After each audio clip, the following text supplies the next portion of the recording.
Afternoon, race fans. Welcome once again to Grand Bend Speedway for opening night 2026. Thrilled to be here. My name's John Houghton, joined up in the tower tonight by John Paul Tomaszewski. JP, how you doing tonight? I'm doing good, John. Thanks for asking. So we've had a lot of fun, you and I, walking through the pits before the races. What are your impressions of what you were seeing down there? Yeah, well, it's a pretty hot day here at Grand Bend, but the drivers, they're working at it with their cars. They're always happy to talk about what's going on, talk about their cars, and yeah, it was a really awesome time to learn a little bit more about kind of behind the scenes of the racing. And we'll be bringing those behind-the-scenes interviews to you in future broadcasts, actually. So we were recording for the checkeredflagmedia.com live streams that run at selected events throughout the year. Tonight's event is a tape-delayed event, so it'll be running on the Tuesday night. But sometimes throughout the year, we do run the live streams and recording some interviews with the drivers for those, and we'll be seeing those again throughout the season. Jonathan Van Grinzen, actually one of the drivers we talked to, he's in the Pro Sprints. JP, he seemed pretty excited, that Strathroy driver. Oh, he was all smiles, John. He was all smiles. Yeah, so Jonathan Van Grinzen out of Strathroy. He's the number 4 Ontario Pro Sprint, and he's been out of racing for a while. 15 years, he said. He used to race in the Delaware Speedway Junior Racing League. That's where I knew him from when my dad and I were working on that program. So when he was younger, he was running that. Took 15 years off. He's back. Now he's at something a little bit faster. That's going to be a lot of fun. So we recorded an interview with him, which will be airing on our YouTube feed on a later night. So that was a lot of fun. And we've, of course, let's have a look at our racing lineup, JP. What divisions are on tap this evening? We've got we've got a lot of competition going on tonight. Yeah, you're right, John. We're starting with the youth micro sprints, and then we're going to move on to the outlaw micro sprints. We got pro sprints, kid stocks, compact, and V8 sprints, and they made the trek across the border for that one. Yeah, and so the V8 sprints, this is going to be the other, I think, big story of Grand Bend Speedway this year. This is kind of like, I don't want to use the word exhibition program because it's not an exhibition. I've come to call it the Great Experiment. Now, when I say it's the Great it's not totally an experiment. We know that it works. We've had the drivers out. The Tri-State Sprints have been in. But it's going to be a growing series throughout the year.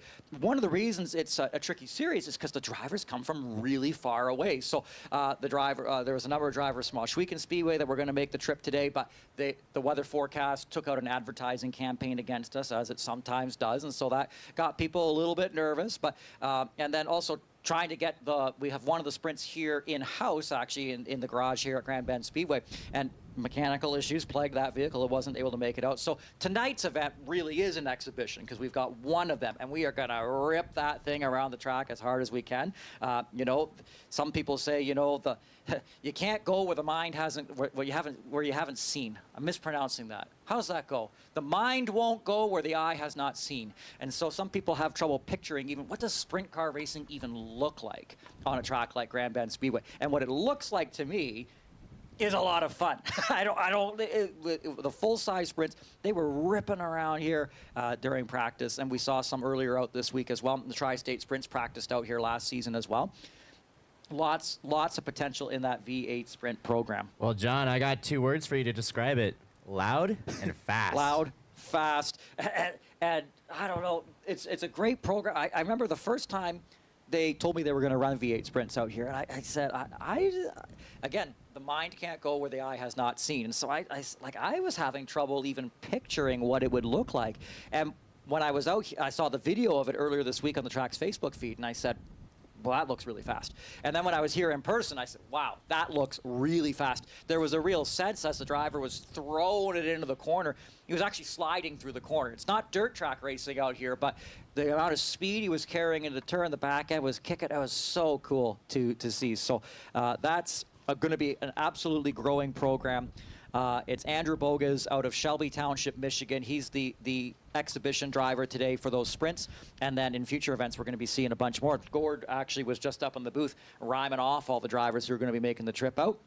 And yeah, it's going to be really, really, really, really neat.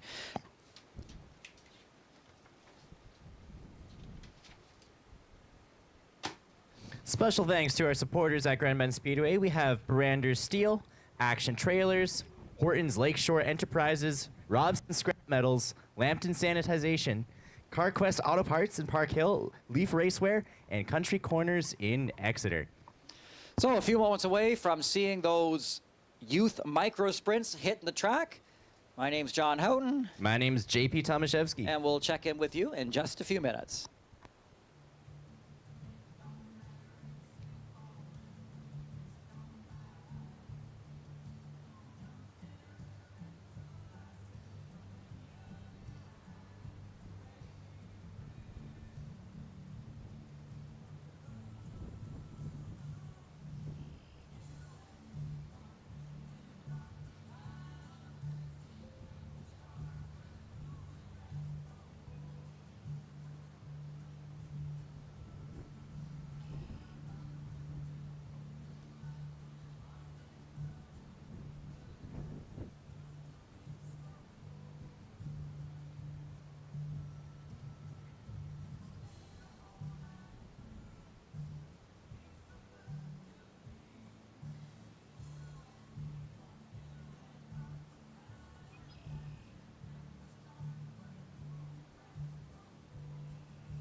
There's a new project on the grounds of Grand Bend Speedway. Alongside their love for racing, Tabitha and Gord have a passion for helping animals. They started to bring home animals that needed rehoming for various reasons in December of 2025. Their goal is to offer them a new forever home where they can feel loved, safe, and comfortable around people and their surroundings. People are welcome to come and visit the farm anytime, any day of the week, which currently features a mini horse, goats, mini pigs, chickens, geese, and much more. Families love dropping by the rescue ranch when visiting Grand Bend Speedway and Go-Kart Center. The petting zoo and rescue ranch is pleased to be part of Loop, which takes unsold food from grocers and diverts it away from landfill to those who action at the track at Grand Bend Speedway. They're going to be our first division up today. Let's walk through. What's a youth micro sprint, John Paul? Yeah, so the youth micro sprints, they used to be called the junior sprints, and they're Grand Bend Speedway's signature racing division for kids. The vehicles are powered by a 6.5 horsepower motor. There's no springs or suspension on these cars. The main adjustments teams will make for handling are tire pressure and changing the gear sizes. If you're looking to get a kid on the track, there's always a few of these up for sale. Be sure to hop on Grand Bend Speedway Classifieds, or if there's nothing there, contact the track office. And so indeed, the drivers are out on the track. Our starting lineup looks like this. Number 6 of Alexis Eaton's going to be starting on the front row tonight. Alexis Eaton, a longtime runner here at Grand Bend Speedway. She had a little bit of trouble in practice. I believe it was a dropped drive change. She starts up front here in heat race number 1. Starting from the second position on the outside of row number 1 will be the 85 of Ryan Clark. Clark out of Strathroy as the drivers get the double up signal from the flag stand. The 2 is Blake Watson, the young driver out of West Lauren, the road runner on the inside of row number 2. High side of row number 2 will be the 90. That's Paisley Lamont out of London. And rounding out the field, coming here, not quite maintaining pace speed. This will be one of our new drivers. This will be the 63 of Charlotte Aaron. So we got the yellow flag, sorry, the white flag, which means drivers, next time, they'll be seeing that green. You know, and it's tricky as it's so cool. Philip's got a great shot here of the 63 of Charlotte Aaron coming down the front straightaway here. Driver's first night of racing. It's actually a little bit, it's not as easy as it looks, especially with the kids program, getting these drivers geared up. But out of the 4th turn, here we go down the front straightaway. The green flag drops and the 2026 racing season is underway for Grand Bend Speedway. Right away, we have the 85 taking the lead into the straightaway. We have the number 2 passing the number 6. Those guys are going at it. They're gaining speed. 85, Ryan Clark, driver out of Strathroy, your leader. On the inside, though, there goes the 2 of Blake Watson. She'll lead lap number 1 of the 2026 racing season. Looking up to the high side. Oh, hang on to it there. The 85 of Ryan Clark with a wheel full there. The 6 of Alexis Eaton. Oh, contact as she tried to shoot right through the middle across the lap traffic there. That's going to get everybody spread out here. Let's check in with our leader. Yeah, we got the number 2. They're going on the straightaway. Several cars lengths ahead of the 85, but it looks like they're having no problem getting around that lap traffic now at the back there. The 2 of Blake Watson, your leader. The 85, Ryan Clark in second. The 6 of Alexis Eaton running in third. The 90 of Lamont, there's your 4th place runner. And the 63 of Charlotte Aaron making her first ever start out there. And, you know, actually getting faster. She just ran her fastest lap of the race right there. So that's pretty cool to see as we see the halfway signal here in heat race competition for these youth micro sprints.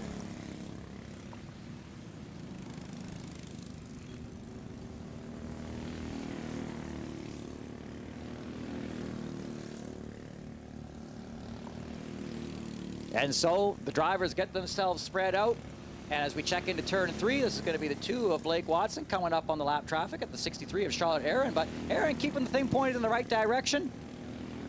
And, you know, running those sub 20-second laps here at this stage, 19.356, her fastest lap so far. She's going to want to get that down to the 16-second range, and you got to be in the high 15s if you want to be competitive. But white flag flies for the 2 of Blake Watson. I'm going to say not bad for a rookie night there on the 63. First heat race. We'll see her again probably in the B main and maybe the feature later on tonight. Down the front straightaway, checkered flag is going to be in the air. That'll be the 2 of Blake Watson, your winner, followed by the 85, Ryan Clark out of Strathroy. The 6 is Alexis Eaton out of London. And the 4th place runner is actually the orange number 90. That's coming off the 4th turn right now. And that's going to be the number 90 of Payson Lamont there at the start-finish line.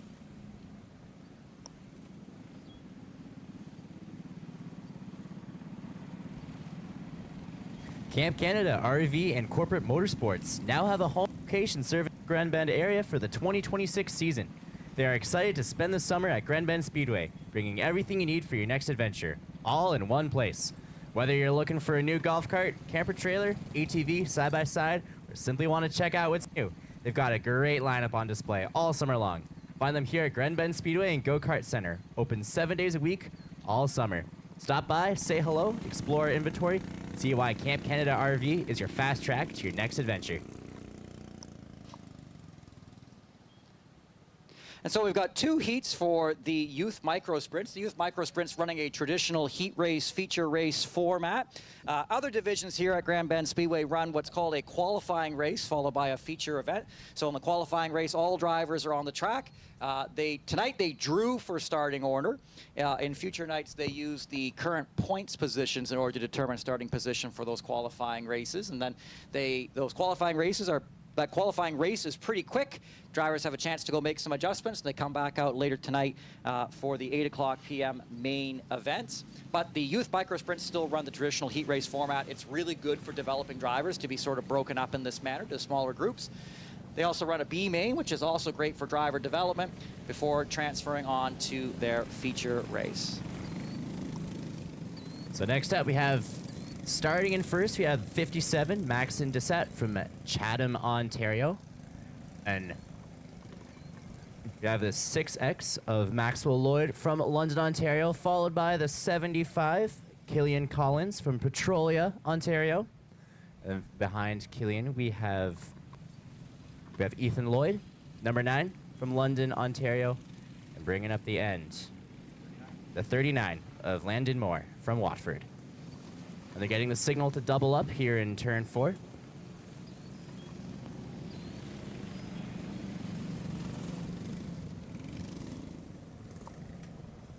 So 2 by 2, the running order here. It will again be that 57 of Maxon Dessette. Driver out of Chatham is going to be taking us to the green flag here. Drivers were set for this feature race based on random draw. For these heat races, I should say. And these youth micro sprints are a lot of fun, powered by 6.5 horsepower motors. They are the ultimate entry-level division.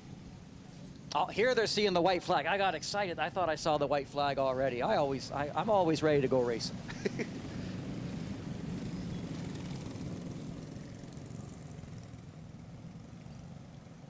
Killian Collins in that 75. We're going to see him later on tonight. As I understand it, he is also running in the Kid Stock program, which is sort of the one of the new programs here at the track that allows these kids to drive in some full-size exhibition competition in the 4-cylinder compact series. So that'll be fun to see.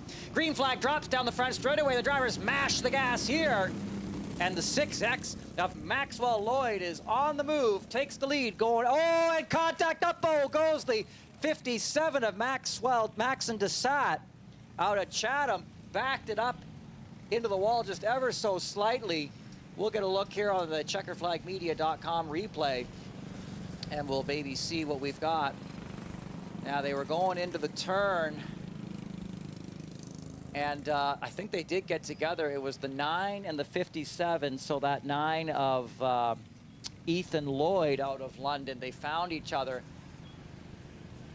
We're just watching it on the replay here. It's tough to tell what kind of contact it was. Philip, are you able to slow that down? Use the little slow down here.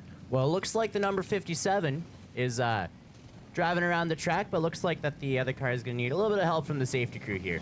Yeah, so when Philip gets it slowed down there, you can see the 9 of Ethan Lloyd. He does come down across the front of the 57. That just like ever so slightly. Like it wasn't like a big chop. It was just, you know, he gets a good look at it here on the replay. Or does the 57 come up a little bit? Maybe a little from column A, a little from column B on that. Maybe it came up a little bit, came down a little bit.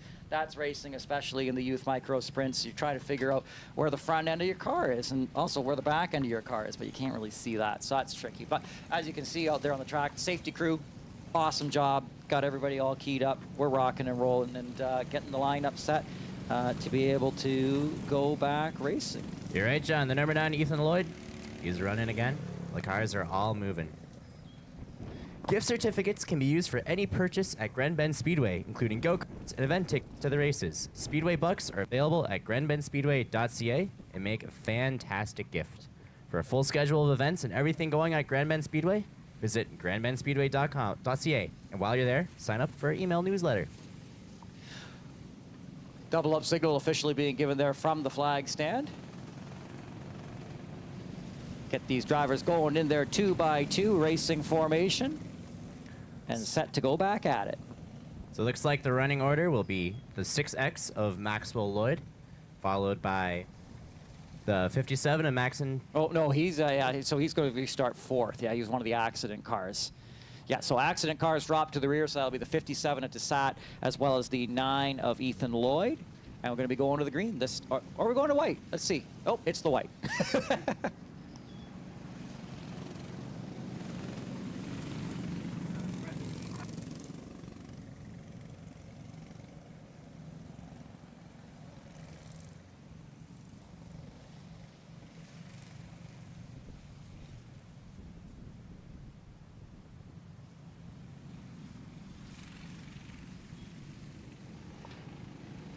So down the front straightaway, the green flag set to fly. Terry sets them loose. The 6X of Maxwell Lloyd alongside the 75 of Killian Collins. Collins dips back down to the inside quickly, and like a shot out of a cannon, the 6X of Maxwell Lloyd is flying, not through the air, but flying straight down the back straightaway, now down the front stretch.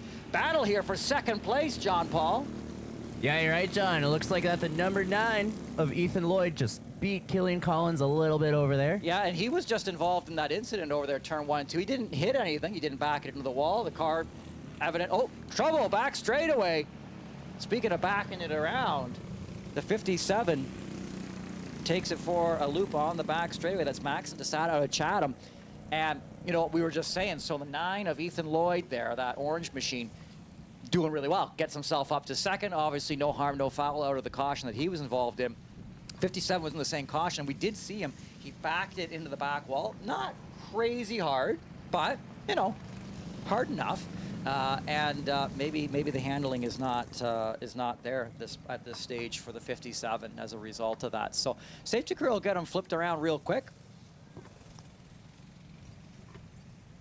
And you know, it's interesting, John, because sometimes you see these cars spin around or bump into each other or hit a wall, and the drivers are fine and they just drive off after. It really speaks to the safety systems and safety measures that we have for these cars. Yeah, and John Paul, you and I, we did a safety tour actually on one of the bone stocks before the race, and we were going through and we were looking at all the seat belts and the helmets and the head and neck restraint systems and all the different things in the vehicles, and especially with the young drivers, they're actually running all the same safety equipment as the big guys are, and that really allows us to have confidence when the drivers are out there that they can push these things right to the limit, you know, find that limit, maybe even exceed that limit a little bit. Sometimes we see, and we have pretty good confidence when the kids are out there. And so we'll see the double up signal here, 2x2.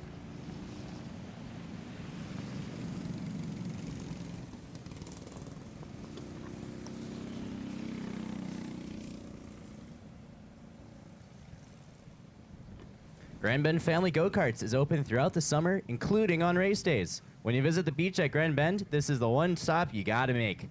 Carts run on our quarter-mile tri-oval track. Adult carts and ride-along kids carts available. Call ahead or visit grandbendspeedway.ca for daily operating hours.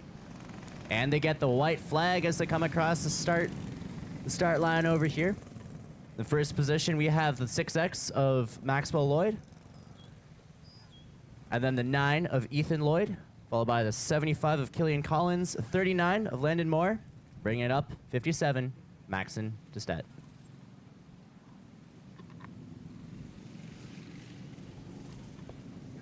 And they get the green flag, and they're at it again across the start-finish line. Already we got 2x2 going into the turns. Yeah, the 6X of Maxwell Lloyd again. Great start. I'm going to be watching this white 57, though. That's Maxon Desat. We saw him spin on the back straightaway. I just want to see how the car is handling here as he comes out of the fourth turn. You know, he's coming up on the back of the 39 of Landon Moore as well as the 75 of Killian Collins. And there goes, you know, there, oh, on his own. So there it is right there. All right. There's our caution.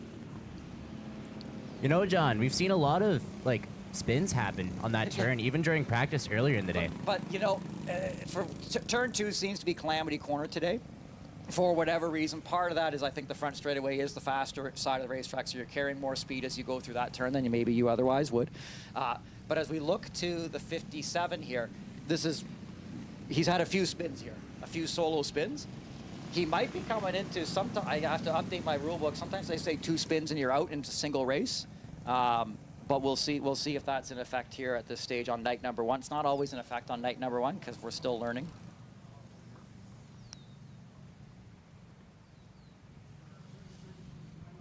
Safety crew giving the car to push.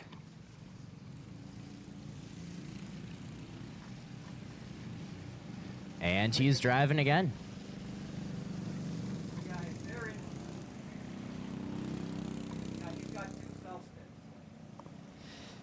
Oh, we got one stopped over here in turn 4. That's going to be the 75 of Killian Collins out of Petrolia.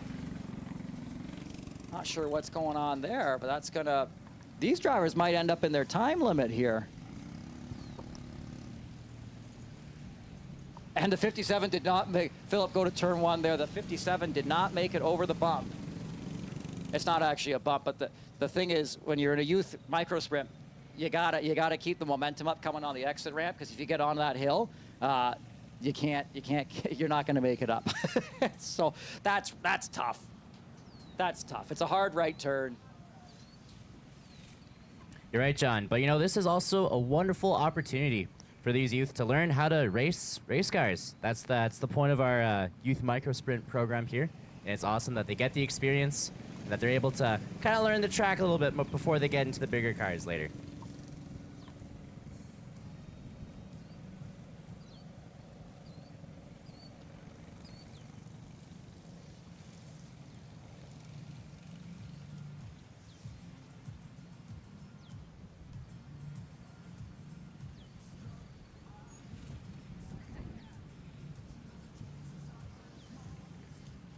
Tonight's racing is brought to you by Marbolt Fasteners, Strathroy. In a need-it-now world, nothing is worse than not being able to take your soybeans off, finish a fabrication job, or even finish the bed frame for families staying the weekend because of a few bolts you couldn't find in town. With over 10,000 different items in stock, we are your solution. Locally owned and operated. Visit marbolt.com. McLean's Home Hardware is located at 70948 Blue Water Highway, RR1 in Grand Bend. Your one-stop shop for paint, tools, grills, home improvement supplies, and more. Visit homehardware.ca for a full list of products and services. Grand Bend Speedway racing divisions make use of Cobra Racing tires. Racers have noticed the difference that these long-lasting, high-performance tires can make. Far from changing out tires every few races, many drivers can make a full season on one set. Contact the Grand Bend Speedway track. And the drivers are getting the green out of turn 4, and they're off racing. Back underway, the 6X of Maxwell Lloyd leading the way. Just a trio of drivers remaining in this elimination event.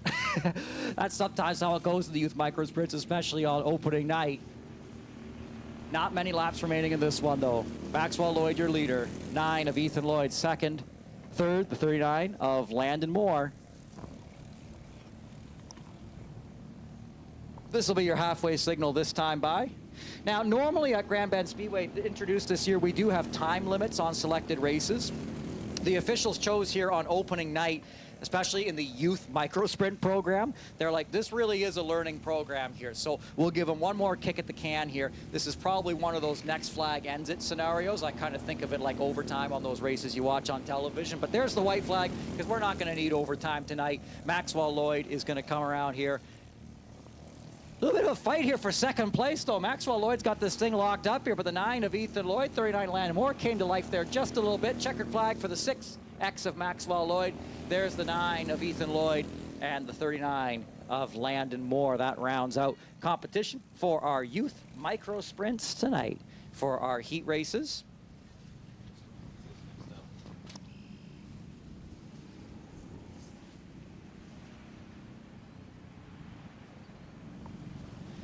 you know, and up next is what I would say, John Paul, you and I just actually had a moment there. We flipped the page on the roster to the Outlaw micro sprints, and we went, you made a noise. What did you kind of went, oh. Yeah, wow. there's a lot of them, John. You know, these micro sprints, these are the ramped up versions of these junior sprints we were just looking at. The vehicles are larger and built for adults. The engine size is ramped up too. 9 horsepower compared to the 6.5. Now, some people listen to those sizes and think that their lawnmower has close to that horsepower. But your lawnmower isn't geared up and set up like this. When drivers hit the setup just right, the 9 horsepower sprints put on some of the best racing you'll see on any short track anywhere. And like the junior sprints, there's no springs or suspension on these cars. So really the main adjustments that the teams make is tire pressure and changing the gear sizes to suit the preferences. So we see in those Outlaw sprint, they're interesting. If you're familiar with like the 9 horsepower sprints from last year, they're definitely like a fan favorite here at Grand Bend Speedway. The Outlaw sprints, which are like now like the next version of these, they don't look the same as each other. Some of these now have like full-sized wings on them, you know, similar to the big V8 sprints that we're going to be seeing later tonight.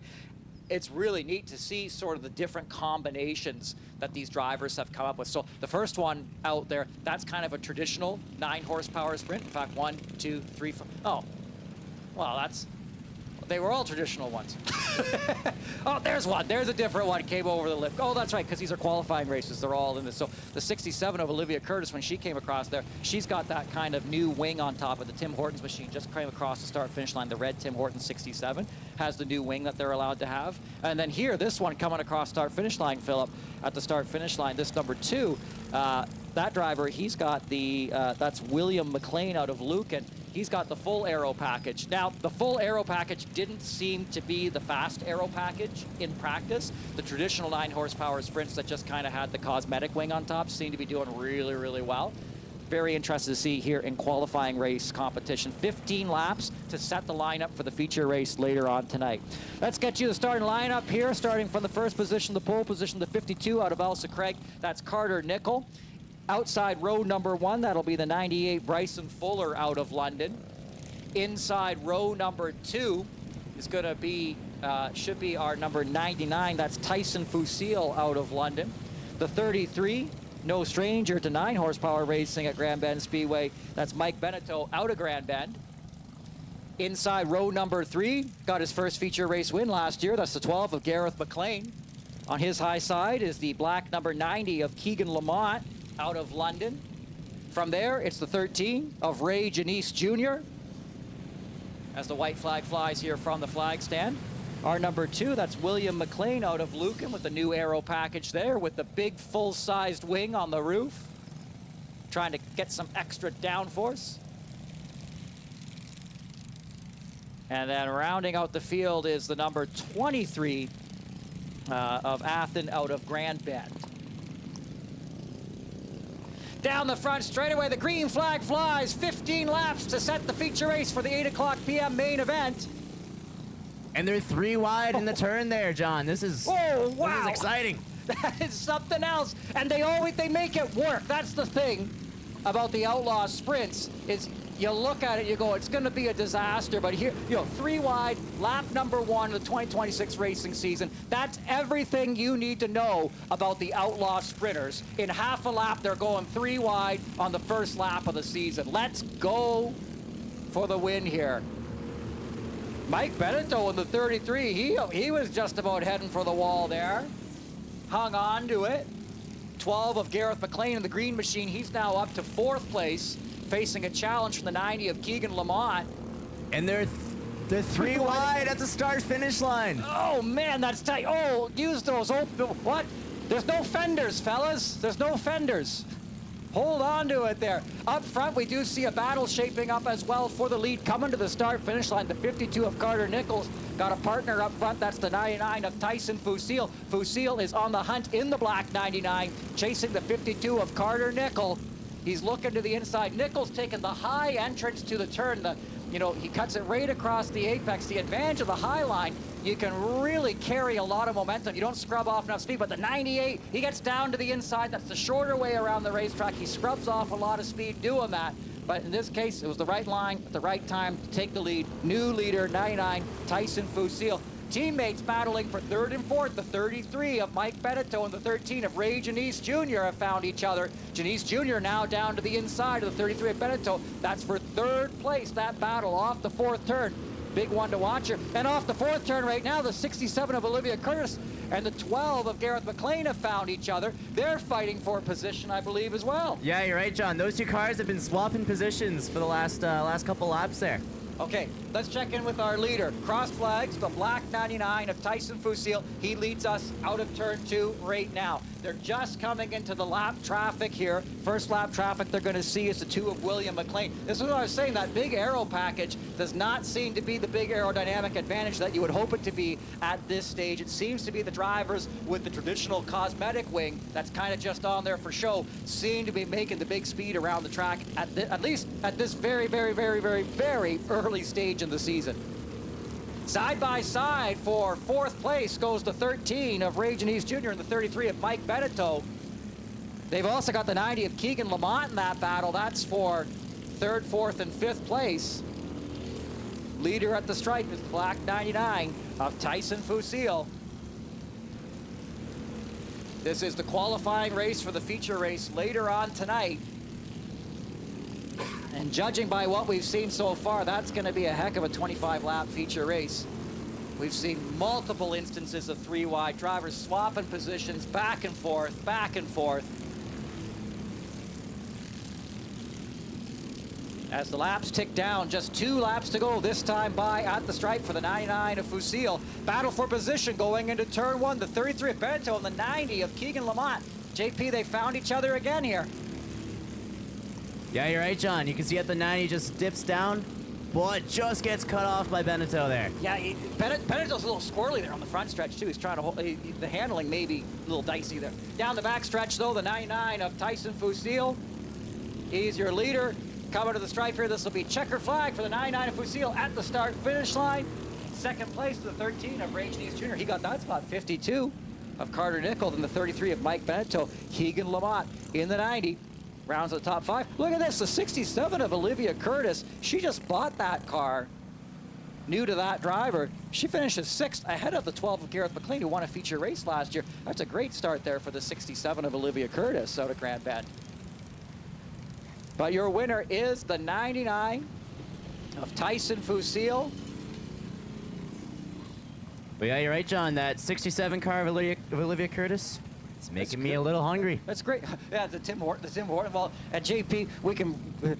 JP, you know, Tim Hortons is near and dear to your heart as well. So you must be really happy to see that yes. Tim Hortons machine. JP knows how to make a good Tim Hortons sandwich, I tell you. All the tricks. Did you start there? Did you start again? You just came back to town, I know. Did you start again? I'll be starting again on Monday. So. Oh, that's great. Wow.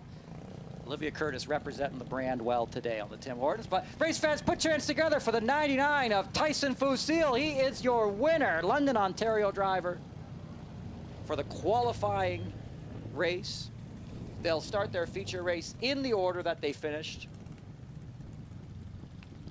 Oh man, the sprint drivers just keep getting caught on that exit ramp. By the way, the exit ramp, if you're watching, you're like, why do they keep getting caught in the exit ramp? Seems to be new this year. Nothing has changed on the exit ramp. But one of the things that has changed in this division, John Paul, there's more drivers.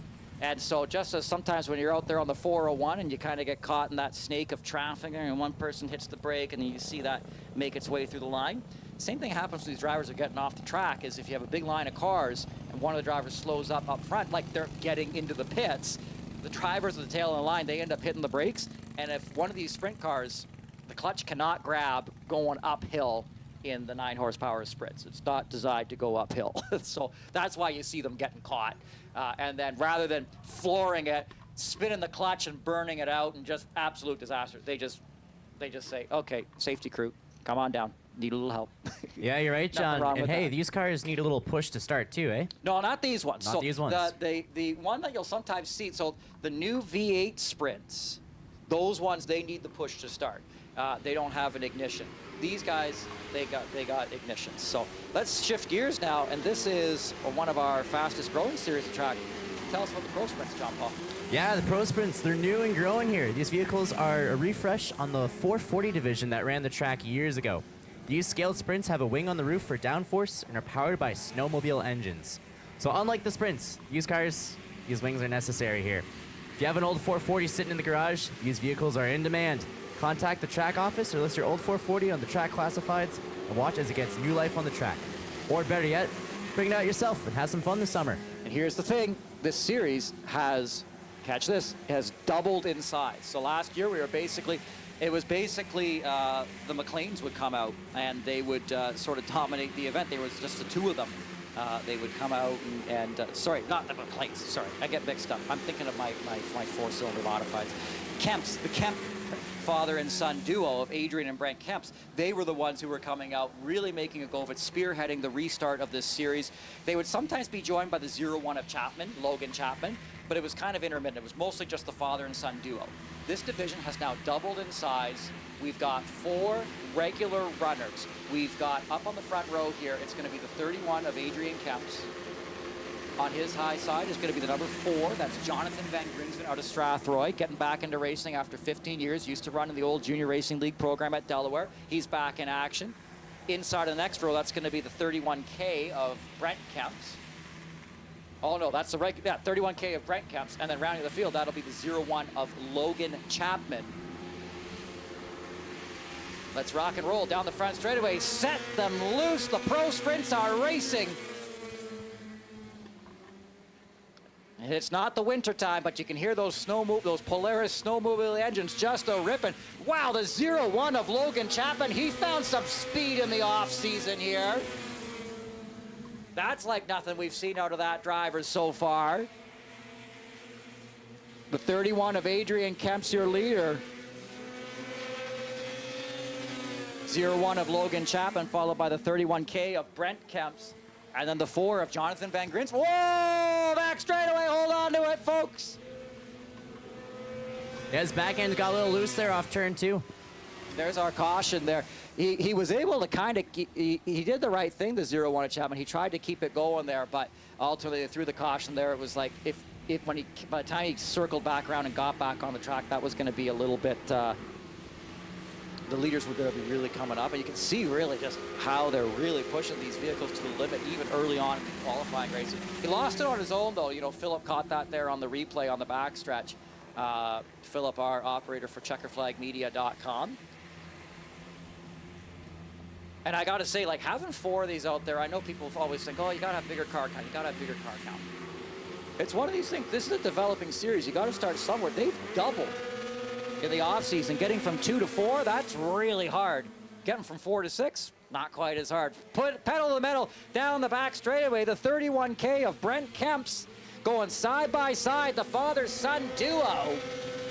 Look at them go here. Still side by side for first, side by side for second. The 0-1 of Logan Chapman gets that spot from the 4 of Van Grinsven. The father-son team out front, fighting it out. Give that spot to the 31 of Adrian Kemps, now your leader. Yeah, you're right, John. That's a battle we've seen quite a bit here at Grand Bend Speedway. The father-son duo on these pro sprints.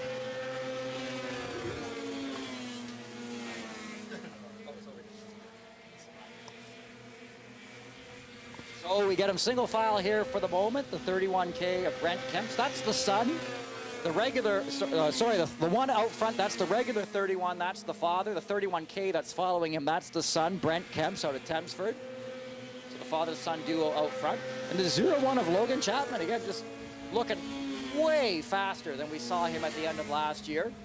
And the 4 of Jonathan Van Grinsven, he's just getting back into racing, but he's keeping up. If he finishes this thing on the lead lap, you can't quite call that a win, but I call that a win for the night in terms of getting back into the action. Well, you know, John, we were chatting with him before the race, and he was all smiles to be racing again. Yeah, he was beyond all smiles. He was, giddy is the wrong word, but he was very enthused about getting behind the wheel. Oh, here we go for the lead down the back straightaway. There goes the 31K. The son, Brent Kemps, tried to see if he could get around Dad before Father's Day. He might have to wait, though. Dad looks fast today. But he's definitely able to get up there. I don't know, do you fight it out here in the qualifying race? They do restart the feature race in the order that they finish the qualifying race. It's almost like a preamble to the feature race when you see these qualifiers. 4 laps to go there at the stripe. And if you're looking at the lap times here, Adrian Kemps, the number 31, he's doing this in 12 seconds. And my math's it's pretty close to about 100. Whoa, total turn 2. The 0-1 of Chapman takes it around for a secondary loop.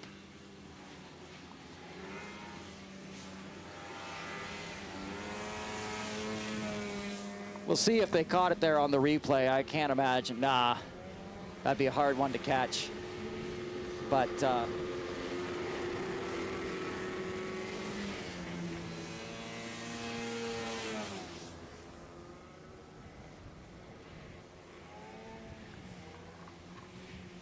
and you know, when these cars are going full speed, they're going about the same speed you'd go on the 401. So it's pretty incredible. Like, and surrounded by all these walls and just throwing into the corner as hard as they can. That's why they got the nice wings on the roof there, getting that down for us.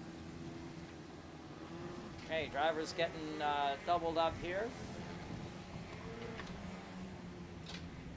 And just a handful of laps remaining, just 5 laps remaining here. And the green flag set to drop here. We're going, whoa, the 0-1 took a peek to the inside of Kemps there on that restart. But we are off and running here. The father-son duo out front going at it. The black 31 of Adrian Kemps, the father, leads the way. The son, Brent Kemps, in the 31K, trying to chase him down. 0-1 of Logan Chapman gets himself back up to third in a jiffy. The 4 of Jonathan Van Grinsven looking good in that 4 in fourth. oh, and the number 4 takes the 3rd place. Yeah, something happened to the 0-1 of Chapman. I don't know if he got squirrely off the 4th turn, kicked the back end around, but he looks like he's down on power as the caution is out. And it's just bad news bears for the 0-1 of Chapman.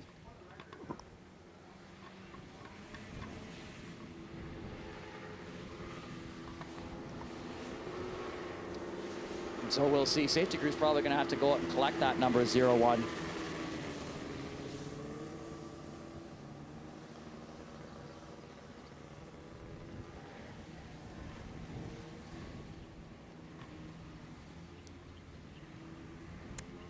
Grand Bend Speedway is excited to offer its new All Access for All admission system, aimed at keeping admission to the races affordable and giving better access to the facility to fans, friends, and racing families. The new pricing structure includes full facility access for everyone, racers, crew, and spectators. The track will no longer have a separate pit entry fee. Instead, admission and waivers will be completed at the track entrance before entering the Grand Bend Speedway property.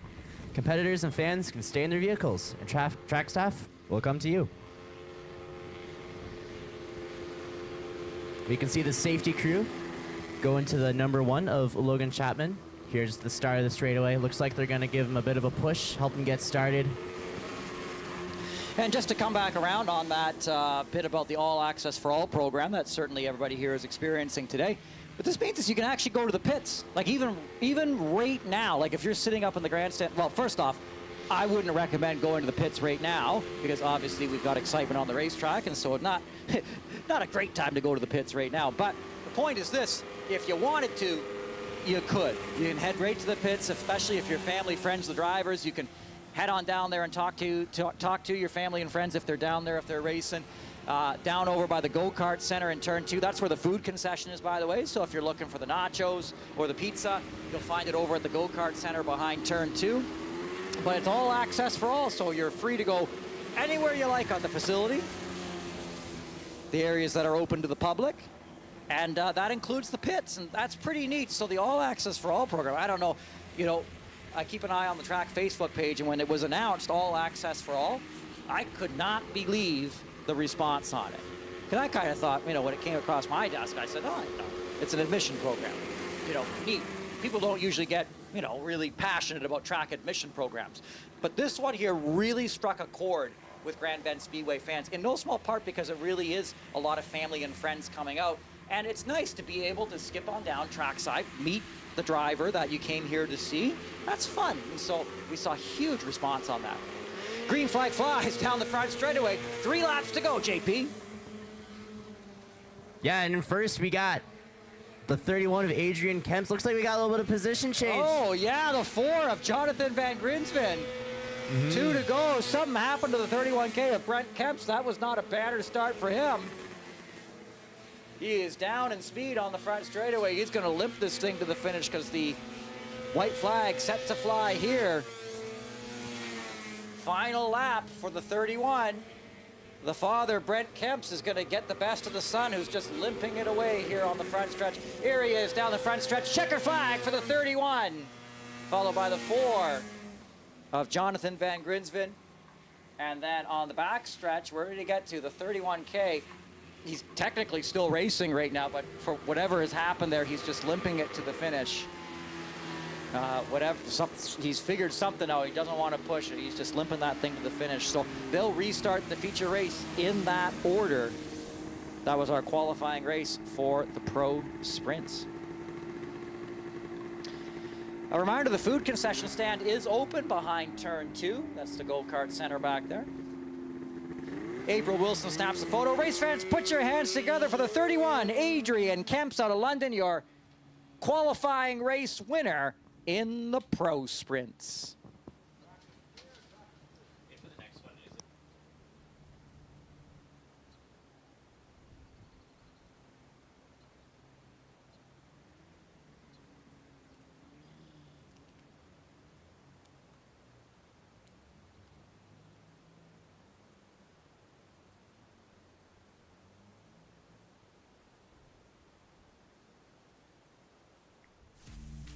Grand Bend Family Go-Karts is open throughout the summer, including on race days. When you visit the beach at Grand Bend, this is one stop you've got to make.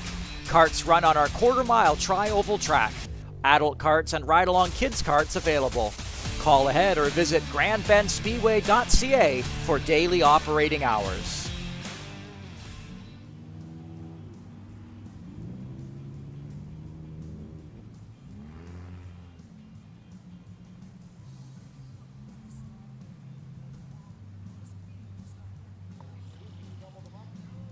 Well, and now it's time for a little bit more of our development programs here at the track. This is the Kid Stock program. Now, the Kid Stock program, always a head turner because it's something totally different. Now, it looks like ordinary 4-cylinder cars. True. But the drivers are not ordinary. Drivers are kids. Because here's the thing. You need a driver's license to drive on the road. I had a driver's license to drive here today. JP, you've got your driver's license driving where you drive. Everybody in the grandstands here, if you drove here, I hope you have your license. Kids can't get licenses. But on a closed course, on a closed speedway, in a controlled environment, a kid can drive a car. So it goes in the kid stock program. Here we see the 75 of Killian Collins on the high side of row number 1. A few minutes ago, he was racing in a youth micro sprint. The 58, that's going to be Olivia Curtis out of Park Hill. A few minutes ago, you saw her racing in those Outlaw micro sprints. And so it's the ultimate development program. It's pretty neat. There's a few kids who've come up through this program. They don't run it every year, but they had a few kids interested this year. And we're racing with the kid stocks. And off we go. The 58 of Olivia Curtis leading that way. 75 of Killian Collins, young driver.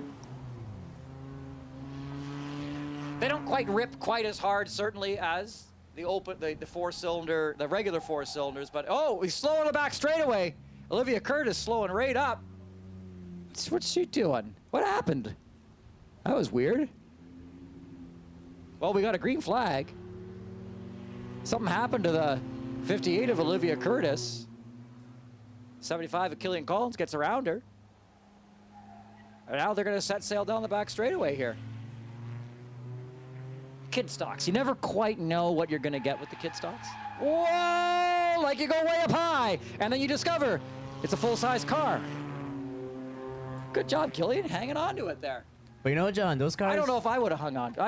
Gord threw me out in one of the passenger seat of the late model one year, and I was like, I don't know if I have what it takes anymore for this. These kids are pedal to the metal kids, I tell you. You know, John, those cars, they're looking pretty familiar. I believe the 75 looks like a Pontiac Sunfire. Yeah, so that's the neat thing about the four cylinders is the four-cylinder compacts, whether it's the kid stock or the regular division, is when you're sitting up there in the grandstand or you're watching on TV, sometimes you're watching and you go, hey, that's my car.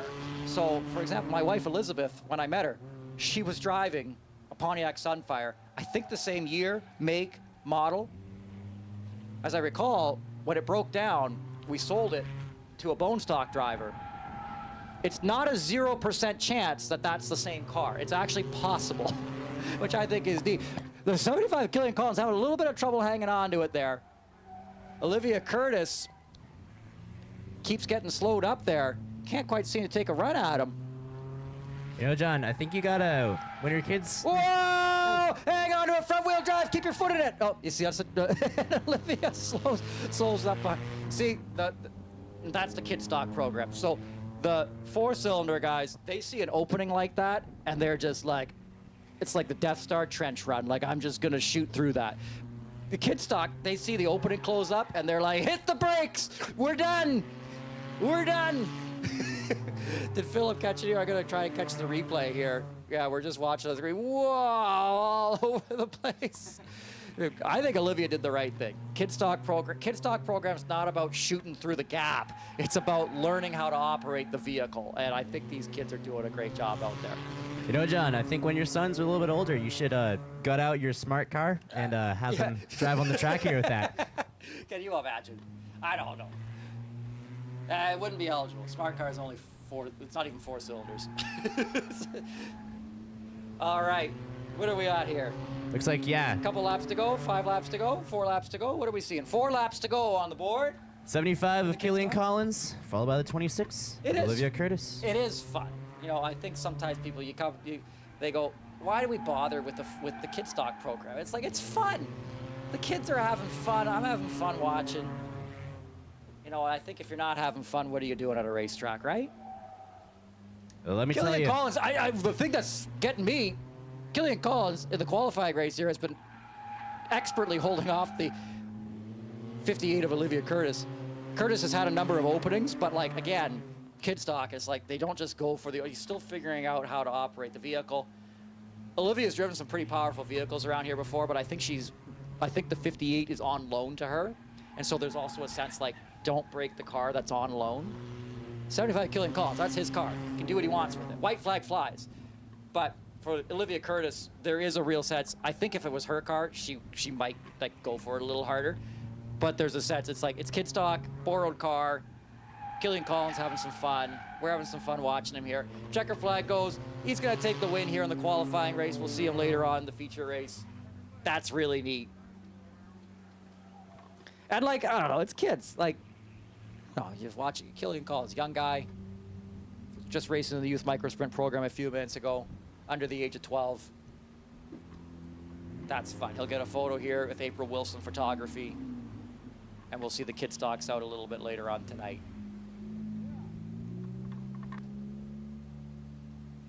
But yeah, it's fun with the four cylinders. Every time they're out there, I always see, like, again, that Pontiac Sunfire.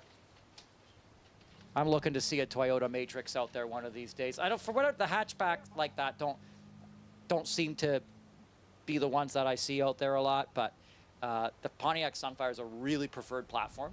The Sunfires and the Cavaliers have been a strong preferred platform, in no small part because of the ease of availability of parts. You can get them from the junkyard. You can get parts when you need. Super easy.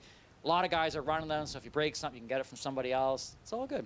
Race fans, put your hands together. A round of applause for the number 75, Killian Collins out of Petrolia, your winner in the kid stocks. Hey, John, for any of us that might have one of these old stock cars lying around, how would we get them on the track here? Well, this is the thing. It's like these, the bone stock platform, it's like the everything platform. Like these four-cylinder cars, you can do lots with them. You can run them in mini stocks. You can run them in bone stock programs. Ours is kind of like, they were walking me through, and it's like a hybrid program of bone stock and mini stock. So that's maybe a little bit of inside baseball for the audience that's listening, but the drivers who know that there's things you can do to a mini stock that you can't do to a bone stock.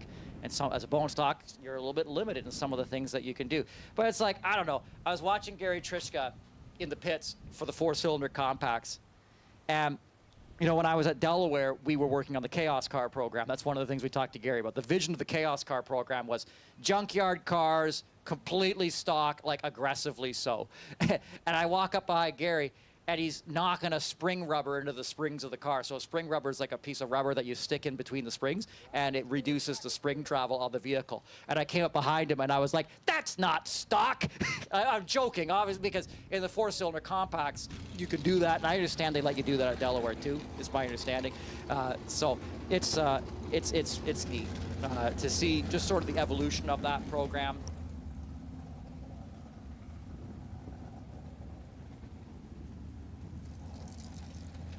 Okay, so we are shifting gears to Andrew Bogas, and this is our V8 sprint car exhibition racer out of Shelby Township, Michigan. Let me tell you, John, these cars, they're fun, they're loud, and if you're standing down in the grass, you can kind of feel the wind go by when they drive by. You gotta hold on to your hats with the V8 sprints. This is the whole thing. JP, take us through. What's a V8 sprint? Yeah, so the V8 sprints are winged sprint cars, and they are a sight to behold wherever they race. There's nothing stock about them. They're all purpose-built. Think of these vehicles as like an ultralight sprint car with a giant picnic table wing on the roof to generate downforce for extra grip. A smaller forward wing gives even more downforce as these drivers throw their vehicles into turns. Extra large tires for even more grip means that these winged warriors can rip around Grand Bend Speedway at incredible speeds. The division is a new and growing class of the track. It works closely with the Tri-State Sprint Series in Michigan. The full Tri-State Sprint Series will be visiting Grand Bend Speedway for their big event on Saturday, August 1st. So Andrew Bogas out of Shelby Township, Michigan, made the trip across the border, which is awesome to see. We're glad to have him here. I don't know, I kind of want to see one of those sprint cars go through the customs booth. That'd be fun. Well, ultimately, it does go through customs, right? It's in the trailer, and the drivers, they oftentimes have to carry with them like a inventory specifically of what's in it. They have to specify, like, I'm not bringing this across to sell it. I'm coming to race. And it's really neat. You know, you hear stories, drivers going through customs inspection, the stuff the customs inspectors see. You open it up, there's this really cool race car in there. And, like, you know, we've got a vibrant racing community up here in Canada. And it's so cool to see the Tri-State Sprint drivers recognizing what we're trying to do at Grand Bend Speedway. We've been supporting them. They've been supporting us. And we're bringing asphalt sprint car racing back to the track here in Ontario. The green flag flies on the exhibition here on the front straightaway. The 17 of Andrew Bogas out of Shelby Township, Michigan, is going to show us what the speed looks like at Grand Bend Speedway. We're going to be taking a look at the lap times here as he rips around. It's basically a 15-lap time trial here for him. He is just a flying 11.45 2.58 seconds there on that lap here, and he's going to be making a bunch of them here. Pedal to the metal, sliding through turns 1 and 2. Faster again that time by 11.223 seconds. He's getting faster and faster with each and every lap.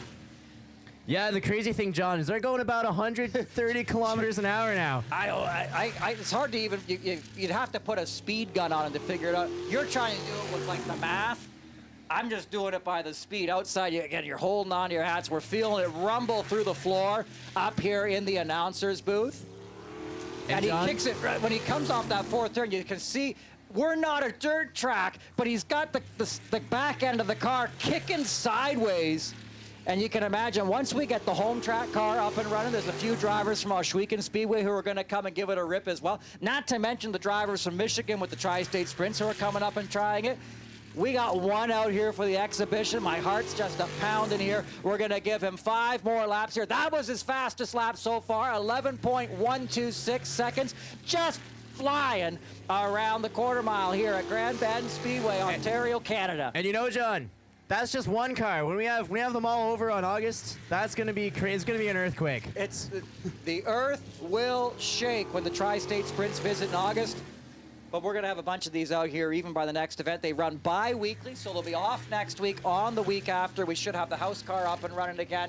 The Weather Network took out, well, the weather forecast, I should say, took out an advertising campaign against us because they were saying the weather's dicey. The thing about these cars, they're really specialized. Drivers have to travel from a long distance. Oftentimes, they end up camping over. And so before they haul down, they want to be confident that the race isn't going to rain out. We ended up with beautiful weather here at Grand Bend today. That wasn't a guarantee, but we got it today. And Andrew Bogas out of Shelby Township, Michigan, grateful he made He's got the white flag. White flag, final. Oh, pushing it right to the ragged He's edge. just sending it for the checkered. Oh, push it down the front straightaway. There it is, checkered flag. In the exhibition, he ran his best lap back in lap number 7. Andrew Bogas out of Shelby Township, Michigan, ripping around Grand Bend Speedway. Let me tell you. I got to catch my breath. Yeah, that got my blood pumping, and I'm not even in the car. It's just exhibition. I know it's just exhibition, but like, as we said earlier, the mind cannot go where the eyes have not seen. Here, we have seen the great experiment, the art of the possible, and so I can't wait. That's going to be, I don't know, we got a few of those ripping around here, and that's going to be something. Yep. That's going to be something you've never seen before. It's like, I don't know. You don't just get to see it, you also get to feel it too. You think you've seen it all. I remember when I started here at Grand Bend a few years ago, and I remember when they first said we're going to run late models, and I was I couldn't even picture it in my mind. And then now, same thing with the bone stocks to a certain extent. It was like, in my mind, when I raced here as a kid, it was a smaller track. It wasn't as big. They expanded it, right? And when I was a kid, it was a smaller track. And so in the minds of a lot of people, they think of Grand Bend Speedway still as that small, that smaller size track for like just the mini trucks and just the junior sprints. But it got expanded. It's great for bone stocks. It's fun for late model. And just you wait and see what we're going to do with the V8 sprint cars out at Grand Bend Speedway. It's going to be something else. Get your tickets. All access for all. Come on down. That's going to be a show. So looks like next up we have the 4-cylinder compact cars, sometimes called the bone stocks. These cars provide a low-cost option for getting to full-sized racing using cars that are readily available through scrapyards. The name 4-cylinder describes the engine size of these and most small street vehicles driven by fans. If you watch closely, you might even see a make and model of a car that you've driven yourself on the road. Many of the 4-cylinders that run at Grand Bend Speedway also run at other Ontario short tracks, and they're allowed to use their home track rules. The idea is to make visiting a new track easy and fun for these drivers. There are also drivers who love the bullring style racing at Grand Bend Speedway and choose to make it their home track.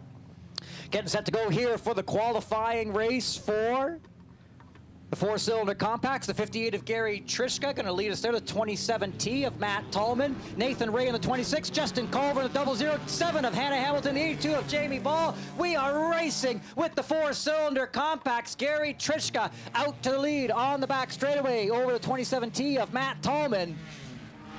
Kicking it sideways, there goes the 58 of Gary Trishka. Got a battle for third coming up. Oh, but the double O of Justin Clover takes it.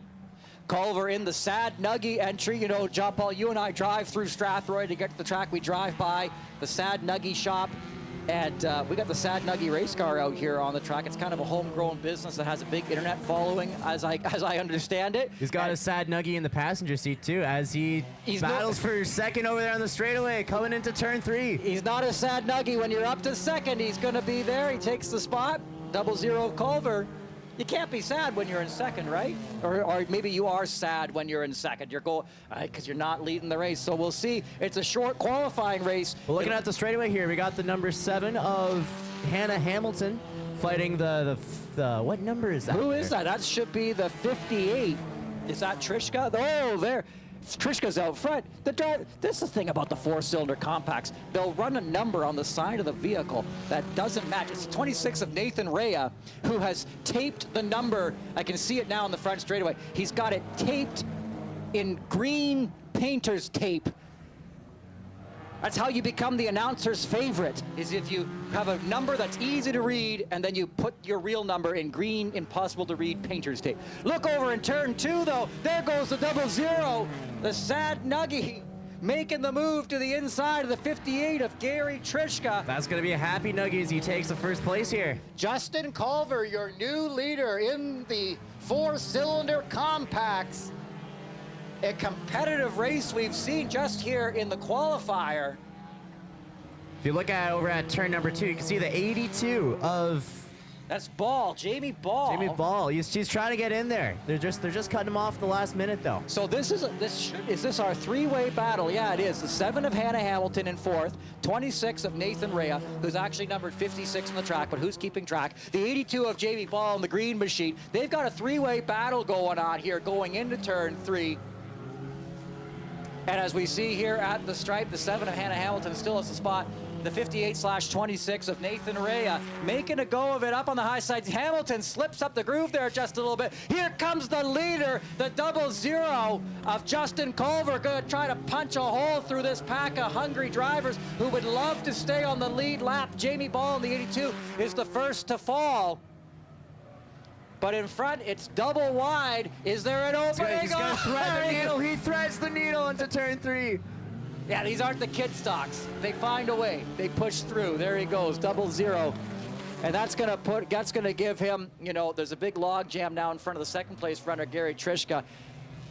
Depending how he hits this traffic here, he's splitting 3 wide too, Gary Trishka, for his part. He doesn't want to get left in the dust, but just 2 laps to go here in the qualifying race. They'll start the feature race in the order that they finished this one.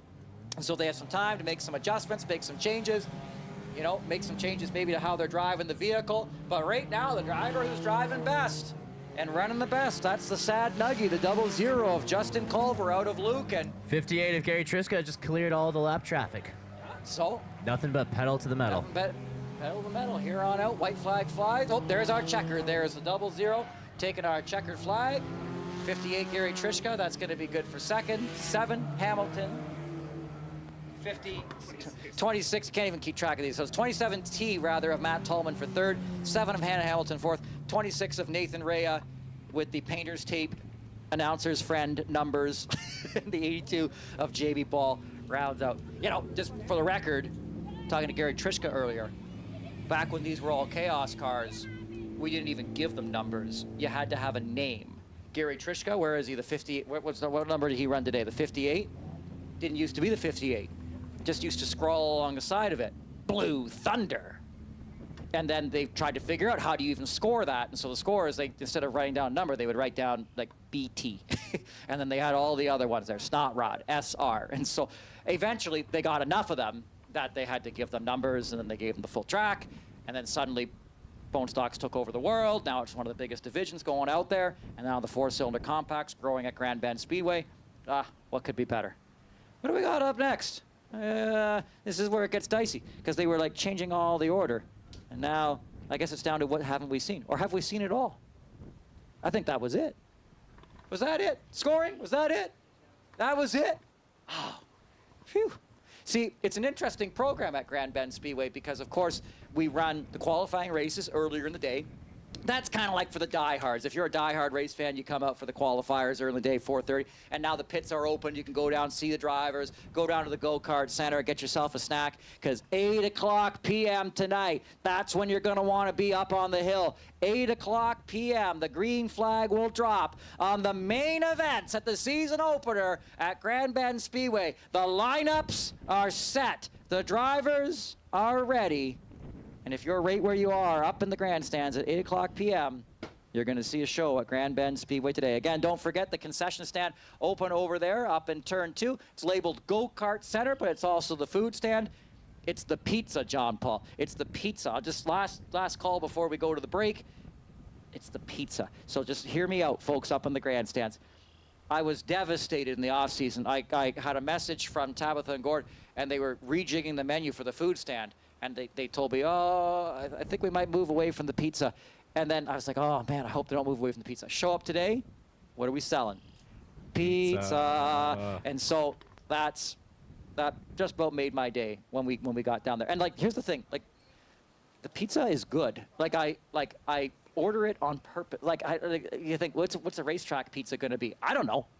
Go down here and find out. It's tasty. I love it. Drivers are all eating it. Staff are all eating it. That tells you everything you need to know about the pizza at Grand Bend Speedway. Super tasty. So anyway, 8 o'clock p.m. start time. Our feature program later tonight.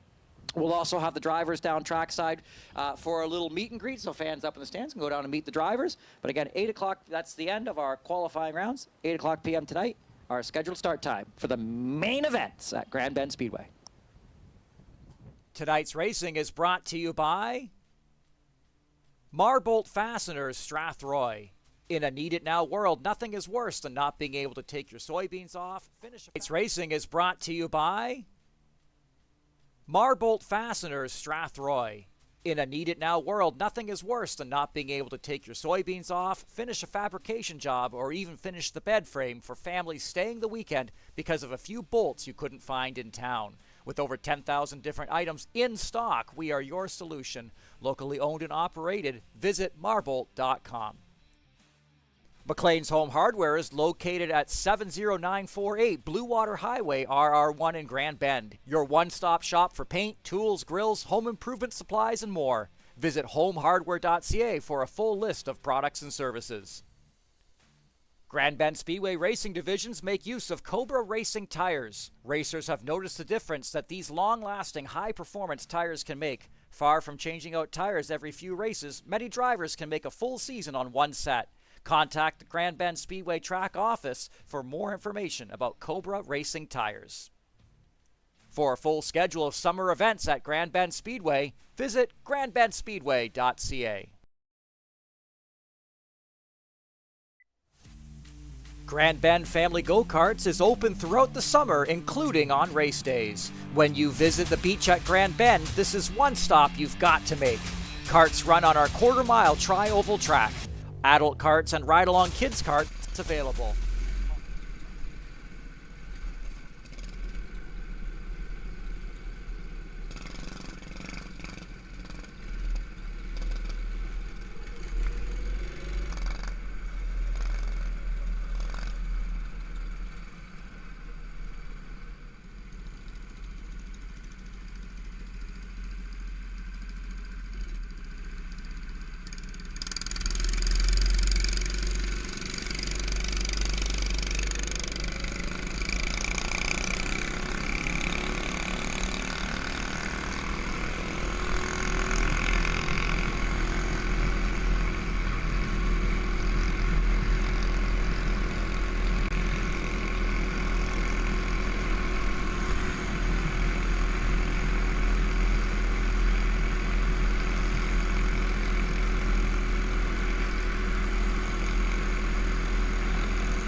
Okay.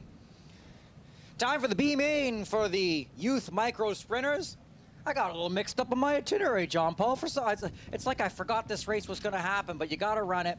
It takes a few minutes after the last one there to get these drivers keyed around, especially because they're usually the youngest drivers, drivers who are building an experience. And so here's the deal with the B main. So these are the drivers who qualified towards the back of from their heat races. Maybe they had a little bit of trouble out there. And what they do with this, top 3 transfer to the main. Sadly, the driver who finishes at the back of this one does not get to start the A main. That's part of building your experience profile in a division like this, is that if you're struggling maybe a little bit out there on the track, throwing you into the A main might not be a recipe for success. So we do the B main here. It's kind of like a feature for these drivers. Top 3 transfers, the green flag flies, and the race is on here.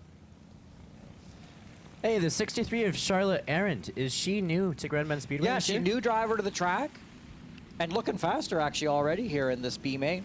Your leader out front is 75 of Killian Collins. 90 is Payson Lamont. 57, Maxon Desat. Charlotte Aaron in the 63, of course, rounding out in 4th. Oh, and yeah, the 75 Yeah. Killian Collins getting a run here with the 90 of Lamont. Payson Lamont going to try and take a run here on this driver. Lamont, you'll remember, had some struggles in her heat race, as did the 57 of Maxon Desat. looks like Lamont's gonna try to overtake Collins when she has a chance here. Making the run here down the front straightaway. It's a short race, 8 laps to go there, or sorry, 7 at the stripe, I should say. 2 orange machines leading the way. 75 Killian Collins, 90 of Lamont.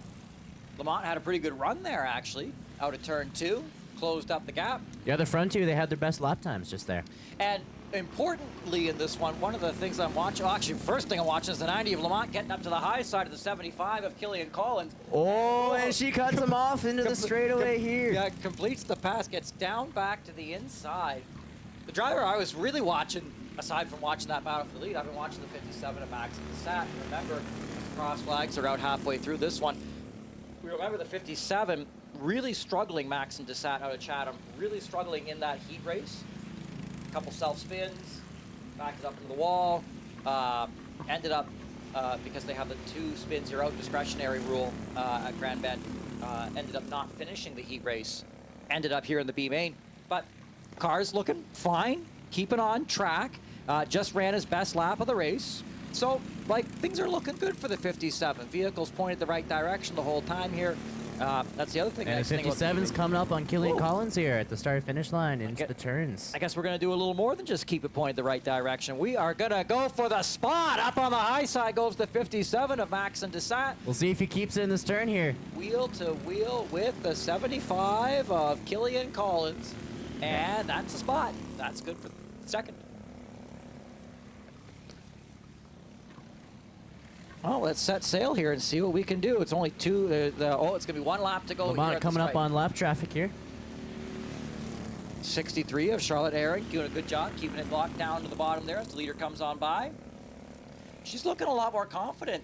You know, think about this. When we got here tonight, she wasn't even keeping up with the pace on the pace laps. But now, you know, looking pretty fast. Faster, certainly, than when we started tonight. White flag flies. Final lap here. The youth micro sprints. Grace Warner just thought that was the checker. And here comes your checker flag for the 90 of Payson Lamont. 57 Maxon Desat looking stronger now. Good for second. There's your 75 of Killian Collins. And the 63 of Charlotte Aaron out of Elsa Craig rounds out the field. And so, you know, as you're building your experience profile, she won't be starting the feature race tonight, but got a lot of laps in, was looking pretty fast out there. And, oh, they're saying maybe she might. They're trying to do the count over here. Oh, they screwed it up. I guess everybody transfers in the order that they finish. So actually, she will go to the feature, so no heartbreak tonight. All good.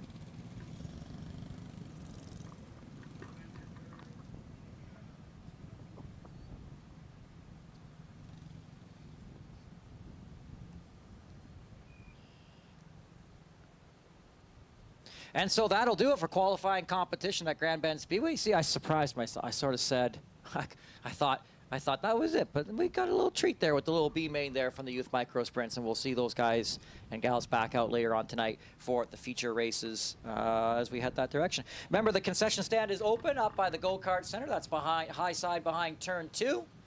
My name's John Houghton. I'm JP Tomaszewski. And we'll check back in with you folks in just a little bit. Again, 8 o'clock p.m., our scheduled start time for main events. And we'll have the drivers out, some of the selected drivers out in the front straightaway for a little meet and greet as we head towards that start time.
Good evening, race fans. Welcome to Grand Bend Speedway for 2026. It's exciting to.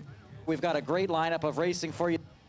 Youth micro sprints, outlaw micro sprints, the pro sprints, the kid stocks, the four-cylinder compacts, the V8 sprints, all here this evening. And of course, the drivers, selected drivers, have joined us down trackside as they do almost each and every night at Grand Bend Speedway, just ahead of the 8 o'clock p.m. main event. On a unique timeline here at Grand Bend Speedway, 4:30 p.m. We usually get started with our qualifying races, and then we get geared up for our 8 o'clock p.m. main event. Good fun show. You see everything that's racing all day long, and especially with our all access for all admission program. Fans can even go see the pits, but it's fun to come here on the front straightaway because here the ready to meet and greet. Many of them have little cards and things that they hand out to fans who come on down. And so we're going to make our way through the pits here and have a look and see who we can chat to, who's interesting to chat to here on opening night for Grand Bend Speedway.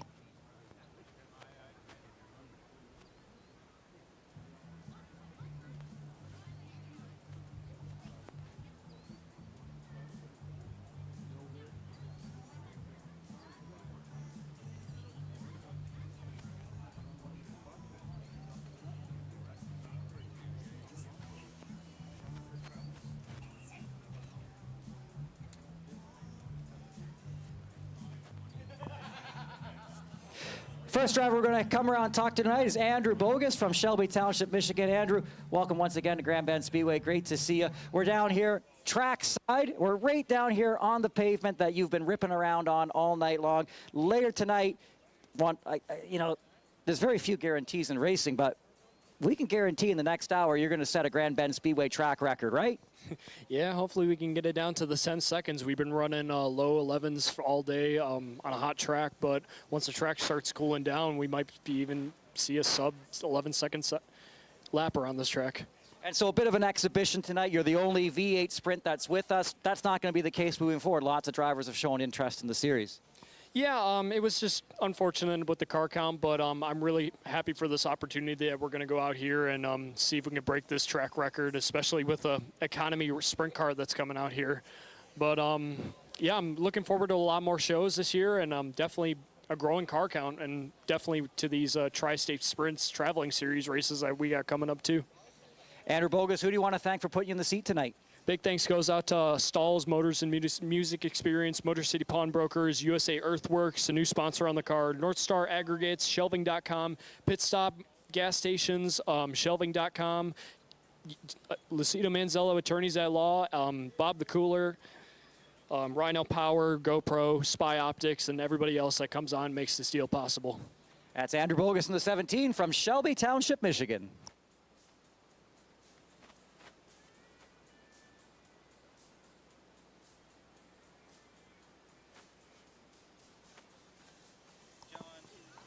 Down here with the number 52, Carter Nickel. Carter, tell us about the car this year. What's going on? Oh, well, this car is new to us, but it's been sitting in a barn for like 23 years. We bought it off of Paul and Keith Roy there.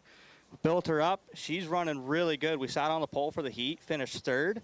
The car runs really well. We've got it straight out of the box. I'm thinking it's going to be so loose. We enter the corner, and it handles perfectly. Like, it's set right up. It's a beauty to drive. So we're hoping to go out and win this feature for our third time in a row. So I got to ask, the switch to the program here, the 9-horsepower sprints are now the Outlaw sprints, and suddenly the number of drivers participating has just exploded. When you guys rolled over the hill, that crested the hill over in turn 3 for the qualifying race, I couldn't believe what I was seeing. I said, is this the youth micro sprints coming out for a third? No, they said, this is the Outlaw sprints. And I said, so what suddenly now we're seeing all these drivers out? What's going on? Well, we had all those drivers from the juniors that were just kicking butt, and we finally got them to get into the 9-horse. I am so happy that they're out here because it's so much more challenging to win. These guys are so good. We had the 99 there, Tyson Fusil, just won the heat in his rookie year. Like, the guy's so good, and it's going to be great this year. I'm really looking forward to racing against these guys. Who put you in the seat this year? Who do you want to thank? I want to thank BC Racing, McCall Racing Enterprises, my dad, my mom, and Paul and Keith Roy. That's Carter Nickel in the number 52, the Earl Ross-inspired number 52. Keep an eye out for that out of Elsa Craig tonight.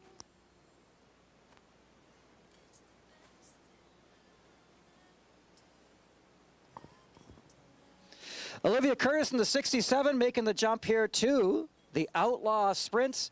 Tim Hortons sponsored, and you brought treats to the session tonight. I did. Everybody come get more, please. I have too many. So this is one of the fun things at Grand Bend Speedway. You come on down, you meet the drivers, you see the cars, you eat their Timbits. Now, your Outlaw Sprint, it's got the custom wing on the top of it, right? Not all the 9-horsepower Outlaw Sprints have the wing. Do you feel like it makes a difference, or what's the skinny? Well, I don't think that I have enough experience to say on that, but I like the way that it looks, because it's a front wing off of like the V8 sprint car. So it was going to go on my brother's, and then we put it on top, and it just looks really cool. So. Well, for now, it gives us a place to store the Timbits, but watching you in qualifying race competition for your first time out of the box in the 9-horsepower sprints, we have seen you out here in the late model program before. You look really strong in this tonight.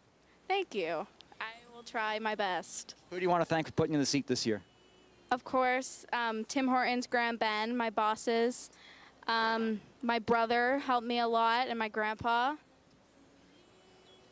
And yeah, that's basically it. That's great. Olivia Curtis in the 67. Tim Hortons out of Grand Bend sponsored entry. Going to have some fun tonight in the Outlaw Sprinters.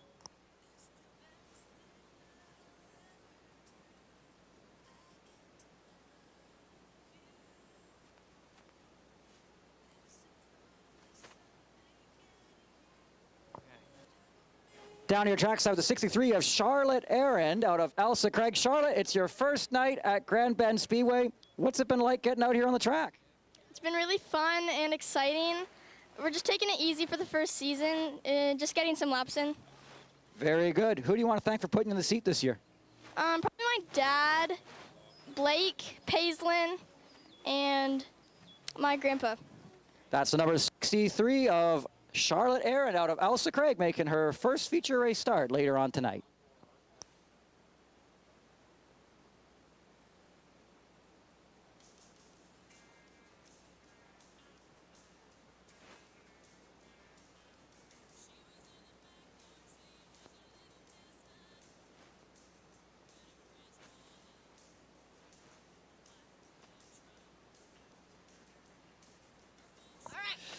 Down here trackside with the number 2 of Blake Watson.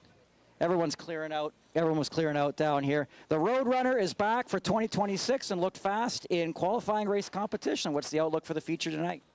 Well, I think we got a good starting place here in the future, but still got a race, got some good competition behind me, beside me.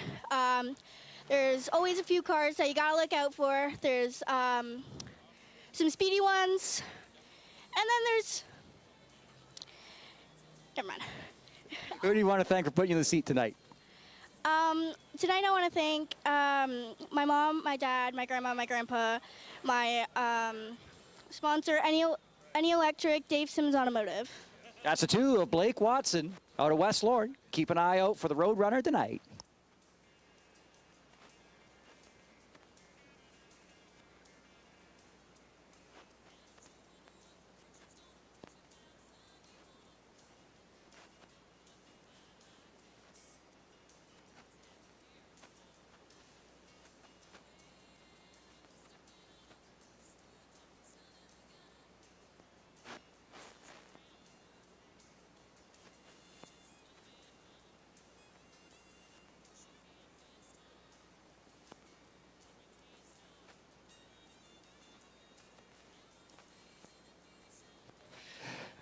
Down here to number 4, you know, they heckle you. They heckle you because they were the ones. They were supposed to be the ones who got the Kemps were the ones who were supposed to get interviewed, and then they weren't by their cars. You were, and I was getting everybody all mixed up. So Jonathan Van Grinsen, the number 4, you were looking pretty good actually in the qualifier there for being out of the seat for so many years. Back out of here. What's your impression here first night out? It's like picking up a bike. No, I had a little troubles when I first went out for practice, and Gord gave me an extra shot and made the most of it. And then, yeah, in the race, everything came together. I'm just working on my driving before tweaking the car too much. What's the message to the folks at home who, like, especially for the drivers of the old 440 series who might still have one of these cars kicking around? What's the message for those drivers about getting those cars out of the garage? If you like to have fun, we're here waiting. We're waiting for you. We want more guys to run with, and if you got it in your shop, there's no reason for it to be there. Participation doubled during the off season, so we'll see if we can wrestle a few more out of those barns, eh? Awesome. All right, that's number 4. Jonathan Van Grinsen. Oh, we should have said, who do you want to thank tonight? I'd like to thank my father, Murray, my mother, Tammy. I'd like to thank my sponsors, Ralph Boss Meats, Tilt Hockey, Marbolt Fasteners, Brander Steel, A&E. Yeah, and all my friends for helping me out. Jonathan Van Grinsven in the number 4. Keep an eye out for him tonight out of Strathroy.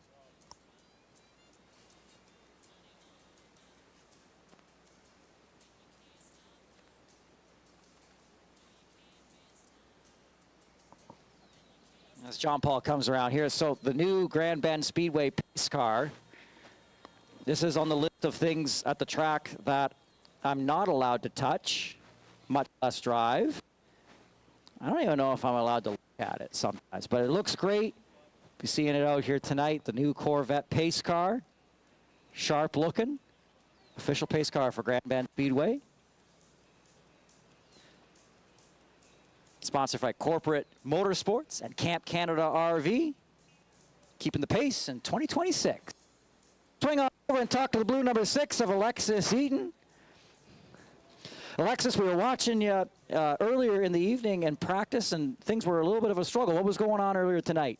I was just warming up my tires, and then all of a sudden my chain just popped off. So we got all that fixed up, and my heat was pretty good, so good for this feature. Classic youth micro sprint with the chain. Any adjustments to keep the chain on for the... Just changing maybe the gear. That was pretty much it. Who do you want to thank for putting you in the seat this year? I want to thank Extreme Metalworks, NTN Bearings, my mom, my dad, and Gordon Tabitha for letting me race here. That's the 6 of Alexis Eaton in the youth micro sprint program.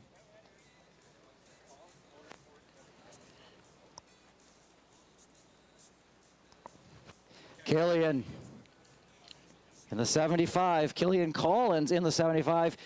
Driving in the youth micro sprints. And so when we were talking earlier about the kid stocks, just want you to get a shot of this, John Paul. There's Killian. There's the car. Killian, you do not have your driver's license yet. But we are on a closed course. It's this. What being the only kid in your class, presumably, who's driven a full-size car before? Who even knows? Who even knows? Well, who put you in the seat this year? Who do you want to thank? Dad and me. But I hope my dad. Very good. Killian Collins, the 75 in the Kid Stock program. Fun little program here at the track. Little drivers, big cars, big fun.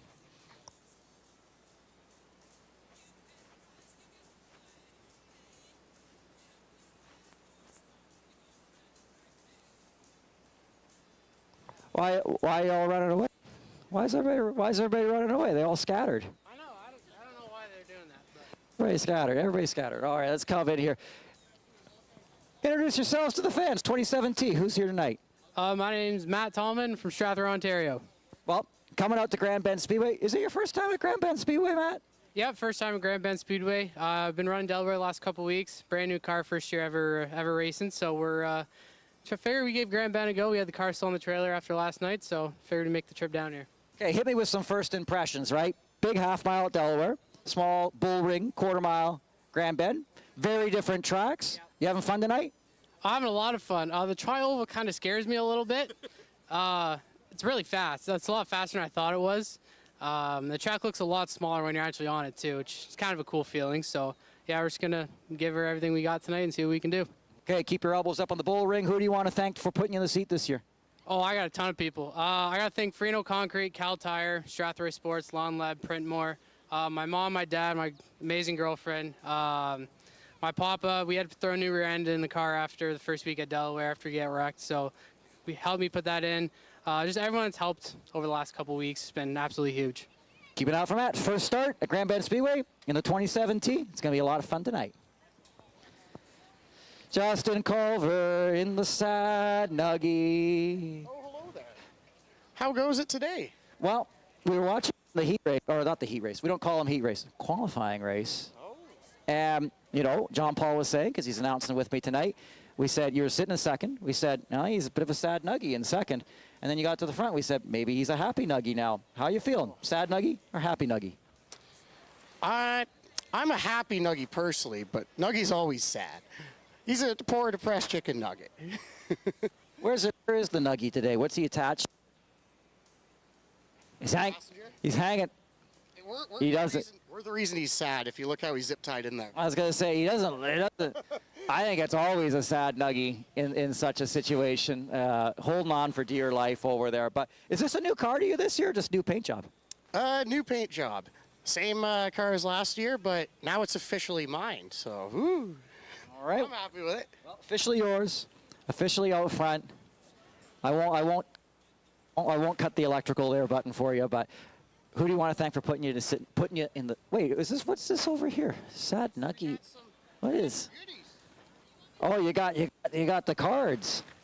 Oh, we came prepared. Okay, you guys are ready for action. All right, you got a schedule. I can see when you're going to race with us. There we are. Okay, cool. It's mostly correct. I was going to say, I think there's a typo on your car. Maybe one typo. Because I'm saying June 5th, Delaware Speedway. That looked right. And then Going forward, it looks great. June 6th, Delaware Speedway. That'd be news to them, I think, here, because I don't think they're racing tonight. You're over here, so well, that's okay. If it's an early season typo, that's okay, because it just goes away. That's great. Exactly. Well, who do you want to put you in the seat this year? First, I'd like to thank Grand Ben for putting this on. Glad you're here again. Nice to talk to you. I'd like to thank Sad Nuggie, of course. Life is sweet and sour. So then there's Culver Towing, Melrose Garage, GNL Automotive, Wilds Printing, the Stickers and Scuffs podcast. Like to thank Daddy's Money. And yeah, thank all the fans for coming out. Have a good time. Justin Culver in the 00. Oh, one more. Hi, Mom, I'm on TV. Justin Culver in the 00. Tape delay broadcast this week, so you can actually feasibly sit beside your mom on Tuesday night. You can sit and watch it when it debuts. That'll be good. So anyway, Justin Culver in the 00, Sad Nuggie. That'll do it for us down here trackside tonight. My name's John Houghton. We're going to head back upstairs with JP, and we're going to get ready to rock and roll with our main events tonight. The feature races starting 8 o'clock p.m. at Grand Bend Speedway.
all right from the bits? Huh? He's bringing them all right from the bits? Who? He's going to come up. Oh, yeah, he's going to lead the next group. So I'm going to go hit Dan.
From Shelby Township, Michigan, United States of America, the Star Spangled Banner.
Race fans, so grateful to have you joining us here at Grand Bend Speedway tonight.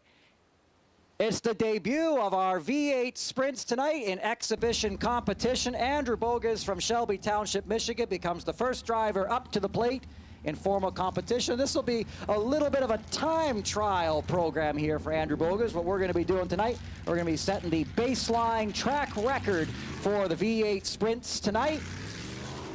So a few minutes from now, we're going to find, he said he wanted to get it down to the 10-second barrier. We'll see if he's able to pull off that trick. That's going to be a heck of a thing to see tonight. But so grateful to have Andrew joining us tonight. There was a number of other drivers that were scheduled to join us this evening, but the weather forecast took out a bit of an ad campaign against us, and a lot of the sprint drivers travel really long distances to be here. And so tonight we get started with Andrew Bogus. We got lots of interviews, lots of footage of the car, and it's really cool to see him out here tonight. Gives us a little sneak peek of what's coming later. We've also got the new pace car out here tonight. Yes, the Corvette pace car for Grand Bend Speedway. Looks great, runs great, and Camp Canada RV sponsored. Corvette, going to be a lot of fun here as we get ready to set loose the number 17 of Andrew Bogus here. Yeah, you know, John, this Corvette's the only pace car that can actually keep up with this V8. I don't think it could keep. Maybe we could try, but I think there's going to be something to be said for this number 17 of Andrew Bogus, trying to set this baseline track record tonight. They're getting ready to set them loose. There's the white flag here. These winged sprint cars are absolutely a sight to behold wherever they race. There's nothing stock about these purpose-built race cars. These ultralight sprint cars with gigantic picnic table winged roofs generate downforce and extra grip. Let's see what he can do. Down the front straightaway, the green flag flies. Let's set a baseline track record.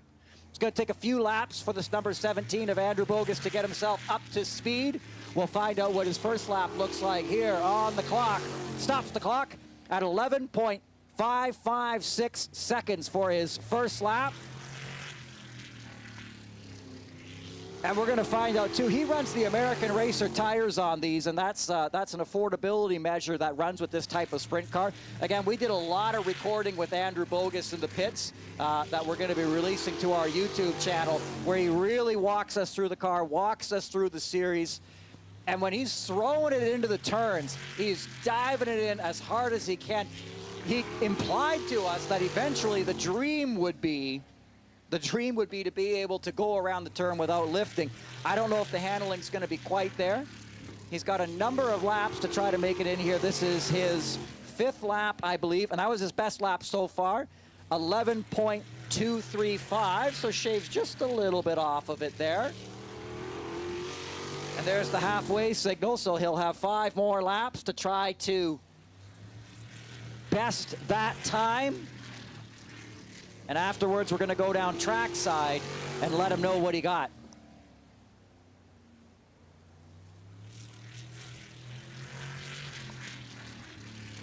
Working his way out of turn 4 around this very technical bull ring. Going where no driver has gone before. The great experiment of the V8 sprints becoming a reality.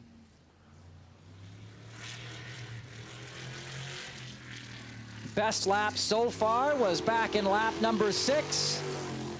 Time running out.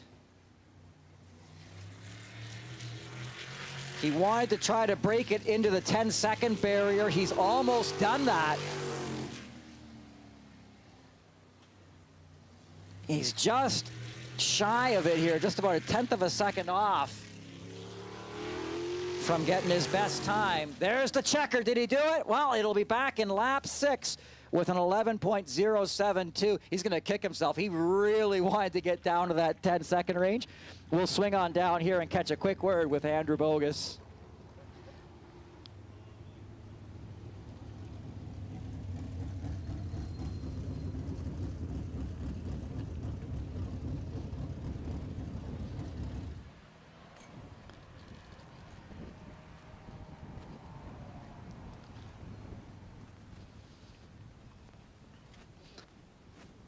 Okay, come on down here. We'll see Andrew Bogus. Okay, Andrew, we've got your time set here. We'll get you out of the... You want to pop out for a second?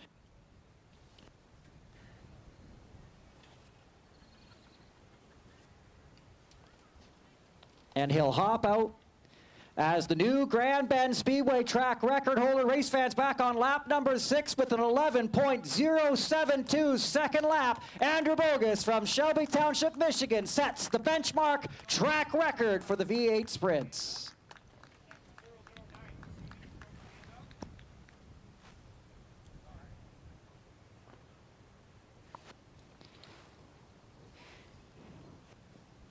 The tires, it's sticky down here now.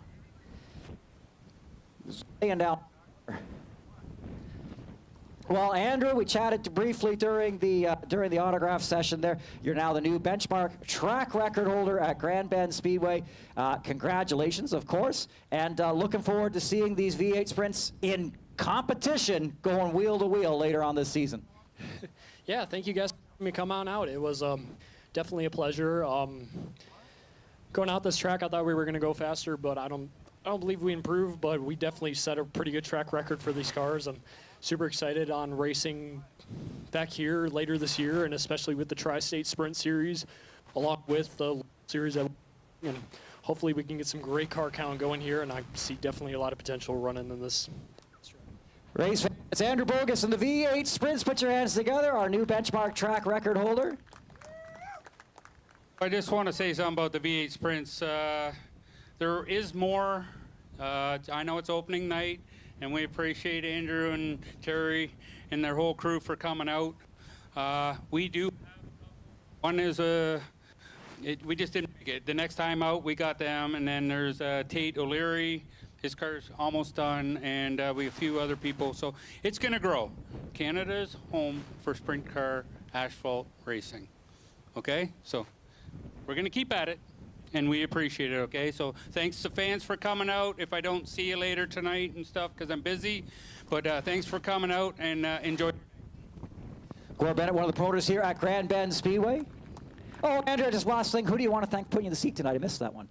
Big thanks to Stalls, Autos and Motors and Music Experience, Pit Stop Mobile, Motor City Pawnbrokers, USA Earthworks, North Star Aggregates, Shelving.com, Bob the Cooler, Rhino Power, Racers for Christ, Driven Racing Oil, Justice Brothers, Ram Engineering, Quick Car, Klotz Lubricants, Lucido Manzella, Attorneys at Law, Shelving.com, and everybody else that comes on makes this deal possible. Right on. Andrew Bogus from Shelby Township, Michigan. Good job tonight. We'll swing on back upstairs and get ready to key things over to the Youth Micro Sprint program.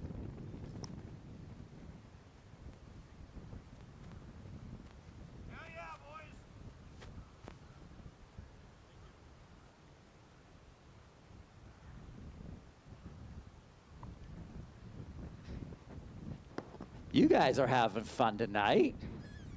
He's having fun. I'm going to come over and see you. You've been to Grand Bend Speedway before? I have. You have? I love supporting John Van Grinsven and Marbolt Fasteners, Woodwise Custom Cabinetry, and the boys out in Strathroy. We're holding it down for the team. Let's go! Yeah! Woo! We know who you're rooting for later on tonight. This is the thing. If you yell at the announcer, I come up into the grandstand. I come say hi to you. Enjoy the races tonight, eh? Thank you very much, sir. Catch you later.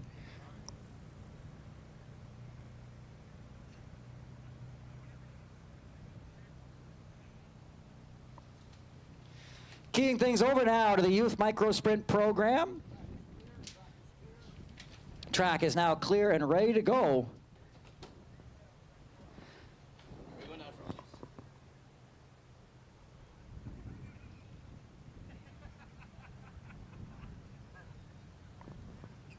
All right, as the Youth Micro Sprints come on out, JP, hit us. What are we going to be seeing tonight? Yeah, so the Youth Micro Sprints, we used to call them the Junior Sprints, and they are Grand Bend Speedway's signature racing division for kids. The vehicles are powered by a 6.5 horsepower motor. There's no springs or suspension in these cars. You know, the main adjustments teams will make for handling are tire pressures or changing the gear sizes. If you're looking to get a kid on the track, there's always a few of these up for sale. Be sure to hop on Grand Bend Speedway Classifieds, or if there's nothing else, contact the track office. Junior sprinters up on the deck here. The 2 of Blake Watson. We were chatting with her during the trackside interviews there. She's going to be starting on the front row, the first position, the pole position. The driver out of West Lorne, the purple Road Runner car.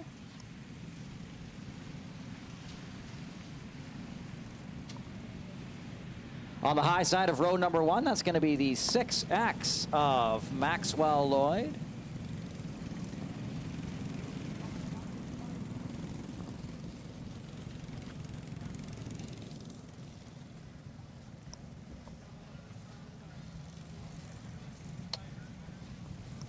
Driver's getting the signal to double up, which means we'll be underway for that green flag soon.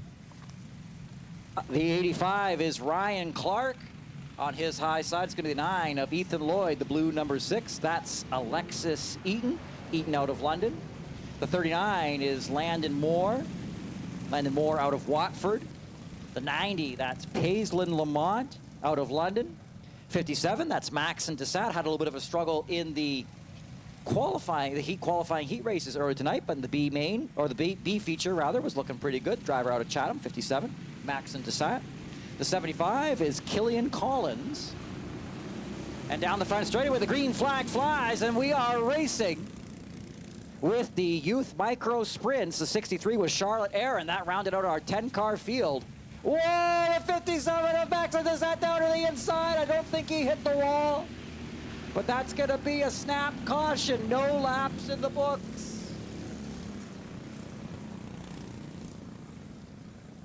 A quick spin down to the inside for the 57 of Maxon Dessat.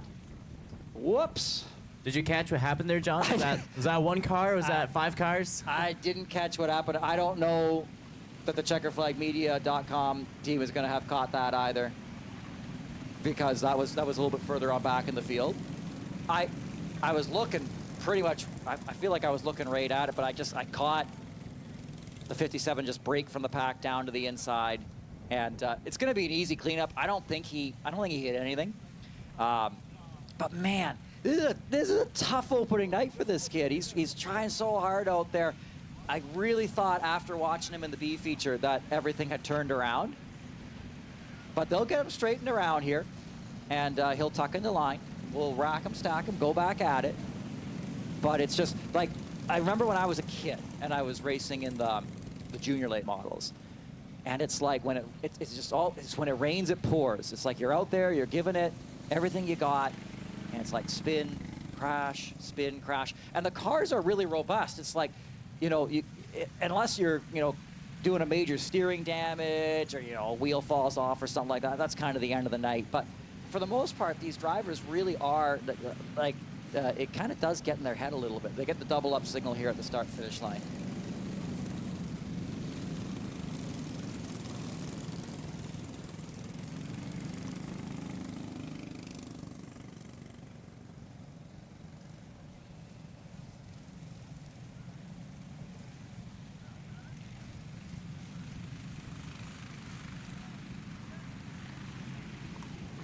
That's the white flag this time by, which means next time around to fit the start line, it'll be green. The drivers will be going at it again.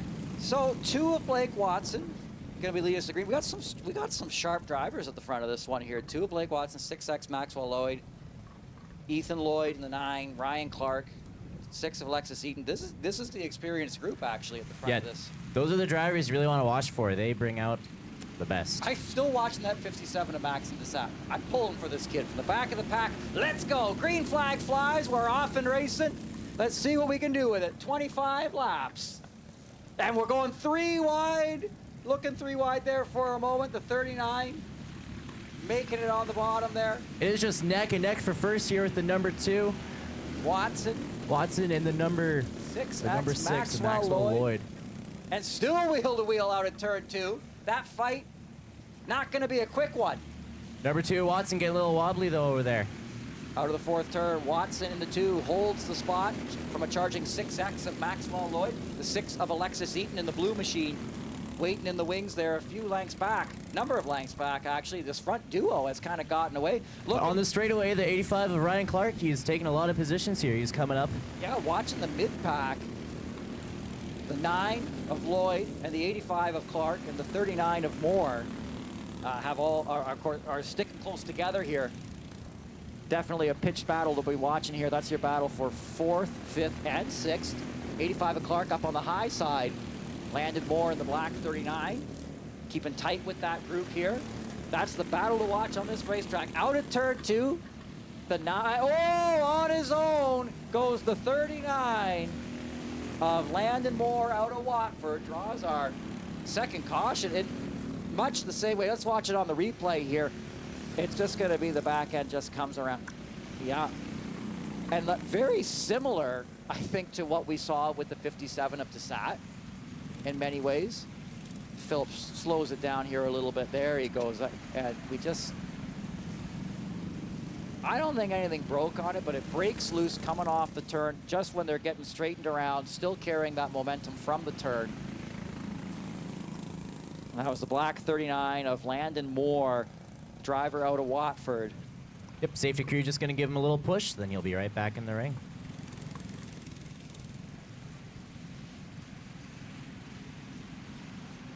Camp Canada RV and Corporate Motorsports now have a home location serving the Grand Bend area for the 2026 season. They are excited to spend the summer at Grand Bend Speedway, bringing everything you need for your next adventure, all in one place. Whether you're looking for a new golf cart, camper trailer, ATV, side-by-side, simply want to check out what's new, they've got a great lineup on display all summer long. Find them here at Grand Bend Speedway and Go-Kart Center. Open 7 days a week, all summer. Stop by, say hello, explore the inventory. See why Camp Canada RV is your fast track to your next adventure.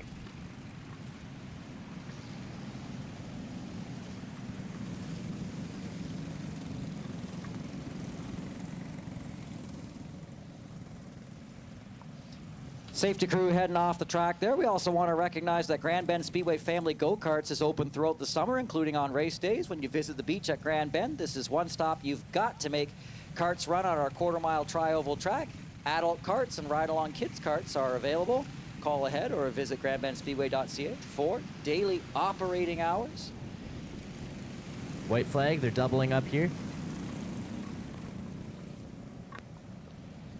Okay, let's get back at it here with the youth micro sprints. Just 3 laps into the books for these drivers so far. A lot of racing to go for these kids. Let's see if we can knock off some laps as the green flag flies. We're off and running. And the 2 of Blake Watson, the 6X of Maxwell Lloyd, going toe-to-toe there for a moment. Now the 6 of Alexis Eden looking like she wants a piece of the action. But again, that front duo keeping lockstep down the front straightaway. Here in the early goings of the Youth Micro Sprint feature race. 85 of Ryan Clark and the 9 of Ethan Lloyd. Also having a battle here going into turn 1. Lloyd keeping locked on the low side there. Oh, trouble up front for the 6X of Maxwell Lloyd. We stay green on the track, but he broke loose down the back straightaway. Still green on the raceway. We'll see if he has dropped a drive chain or if he's able to get up and running again, but we are still green on the track. Is he coasting or is he under power? And I'm going to say he's underpowered. Yeah, he's got nothing there. I'm going to say that's a drop drive chain. He's not going to... is he just coasting? Yeah, there's our caution. I was going to say he's going to want to make it up the ramp, but he can't make it up that ramp. It's too steep there. He's not powered. He did the right thing, trying to keep going. Absolutely, but with a drop drive chain, you can see the driver's frustrated behind the wheel there. I'd be frustrated too. It's a tough go on opening night, especially when you're like at the front of the pack to throw a drive chain, and it's like, unless it stayed on the axle assembly, he's not happy. It's tough. It's tough out there, right? But when you're looking on this track, it's like you drop the drive chain. If he's lucky, it's still on the axle. If he's not lucky, well, if he's really not lucky, it's in 1,000 pieces all over the racetrack. The chain itself could just be sitting on the backstretch somewhere, but when it flies off, it flies off. But sometimes it even like wraps around the axle, and if that's the case, they're even going to have a hard time pushing them off here.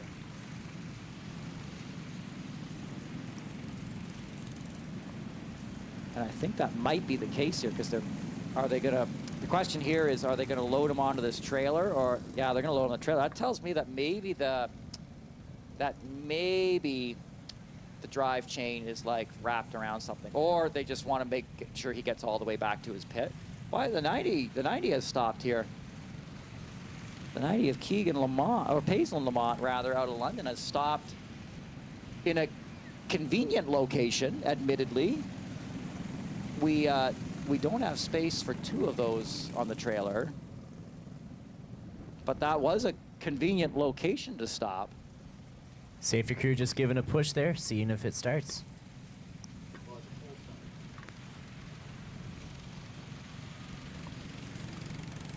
I'm curious, Philip, if you stay zoomed in there on the 90, I don't have my binoculars tonight. I'm just curious to see whether they can just get it going or not. Give it a pull start. They're on the radio though. Maybe they can give it a pull start. Or maybe Paisley dropped the drive chain too. Well, anyway, we got one off. And now we're looking to see if we can, I guess we're going to wait a moment here.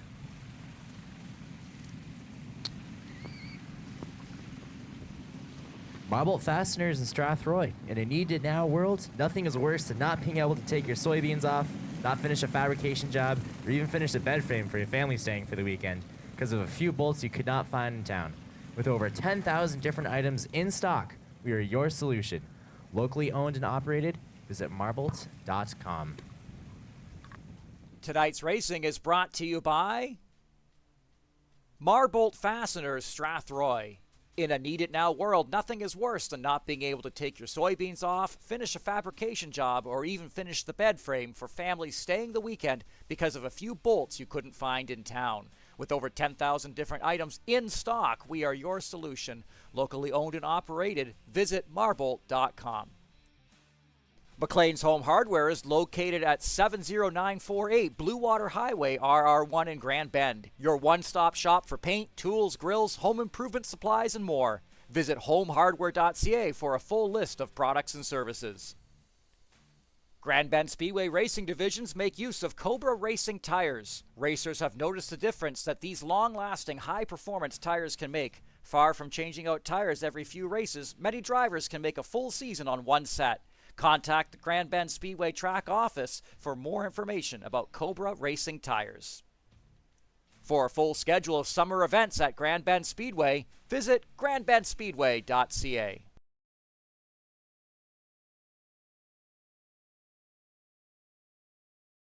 They do have a 20-minute time limit, so we're halfway into the 20-minute time limit for the junior sprinters.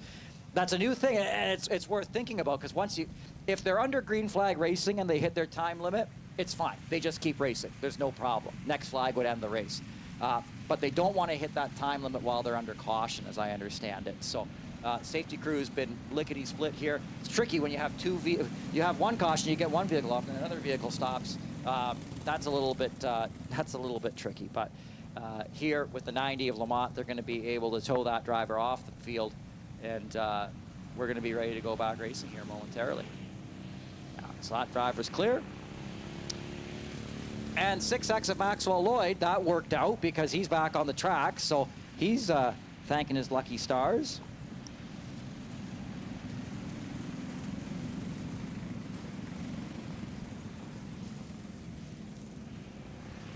Unfortunately, he did go a lap down during that while the green flag was out. So he would have to get, this is going to be an interesting pickle for the 6X at Maxwell Lloyd, because really, this is a tall order, John Paul. 6X has got to get around everybody, past the leader, and then his best hope would be that a caution comes out. He would restart the tail on the lead lap, and then you have to go to the whole thing again. Now, 6 laps into a 20-lap feature race. Is that reasonable? Now, for most people, the answer is no. However, I have seen Maxwell Lloyd drive some youth micro sprint cars before. You are right, John. And you've been on the camera last year. You know what I'm talking about, right? Oh, yeah. This is a driver you don't want to mess with. He has lots of experience here at Grand Bend. So if you want to see some absolute to-the-walls Desperation Racing. Keep an eye on the 6X of Maxwell Lloyd, the tail end of this thing, because Buddy's got places to go and people to see. He's got to go. But it's the strategy I don't think is going to be able to play out tonight. 20-minute time limit on it. They're already going to be 14 minutes in by the time they hit the green flag here. They're 6 laps into the 20-lap race. That's a tall order, right? Short of a rapid-fire restart. You never say never, but the order tonight is the kind of thing that if he was to pull it off, it would be like the most legendary youth microsprint race you ever saw in your entire life. So, and sometimes those things happen. Oh, and Adi Lamont even made it back as we were getting these drivers doubled up. So, everybody's back. Everybody made it back on, so I guess that worked out. That's what you like to see in the youth microsprints. You want to see everybody on the track. You want to see the kids having fun.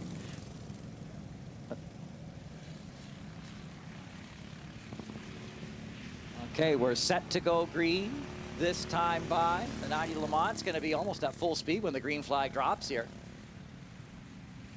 Let's get rocking and rolling.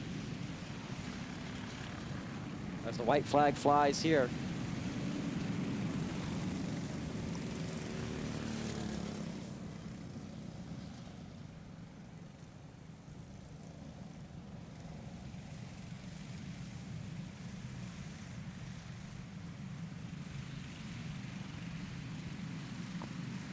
Here we go now down the front straightaway. The green flag flies. We're racing once again with the youth micro sprinters.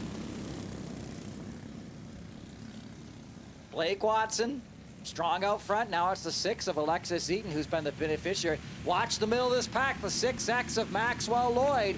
1 lap down, trying to get back up to where the leaders are.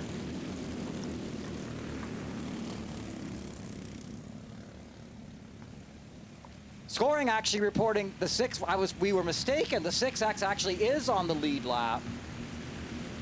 And now trying to track down these leaders. Now the trick, I discovered the reason for that. There was an officiating error, a rare one, that caused the caution. Oh, then he spins out in track no, Maxwell Lloyd, that's not what you wanted to do. Oh man, you got the benefit of the doubt on it, but you're having a rough night, buddy. They were just explaining to me, it's not technically an officiating error because they caught it, but the Chalier went around on his own. That's not good because he does that one more time, and that might be the end of the race for him.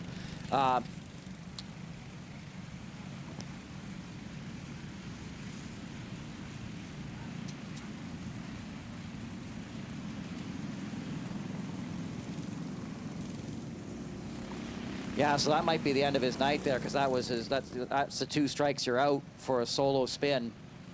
And so heartbreaking, because he actually was on the lead lap. The officiating error was the caution didn't come out as soon as it otherwise would have. And the leaders, they came by there. And so that's, for youth purposes of youth microsprint racing, and to not overtly penalize drivers for doing the right thing, they allowed the driver to remain on the lead lap, especially in the youth program. We'll see what the call is here, whether they say it's 2 self-spins or whether they say the chain drop didn't count, or whether it's youth microsprint racing and they give a benefit of the doubt. We'll see what they come up with. Normally it's 2 spins you're out. Youth microsprints, sometimes it's you know.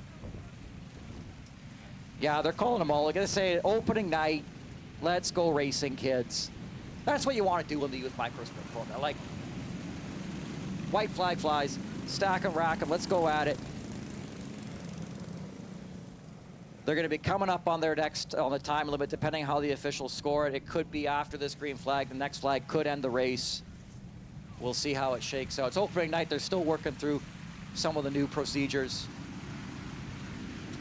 The only procedure that matters right now, though, is the green flag procedure as the 2 of Blake Watson and the blue number 6 of Alexis Eaton set sail here. There goes the 39 of Landon Moore down to the inside of Ethan Lloyd. This is for 3rd place. Done up with the start-finish line. Again, Blake Watson in the lead, followed by Alexis Eaton. 8 laps in the books of the 20-lap feature race. Oh, there goes the 57 of Max and Desat.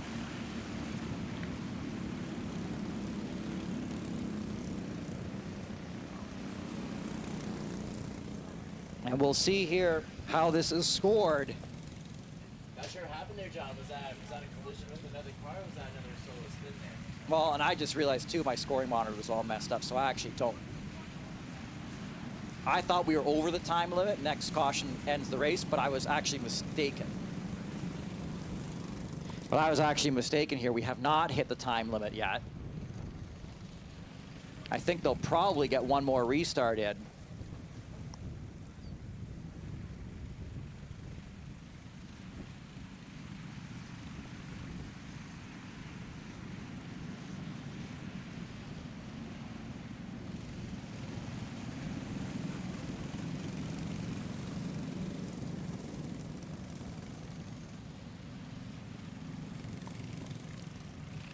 And so, yeah, the drivers are just coming up on that time limit. They're going to let them do a restart here.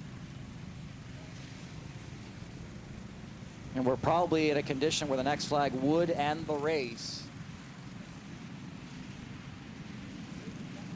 So hopefully these youth micro sprints are able to keep this thing pointed in the right direction.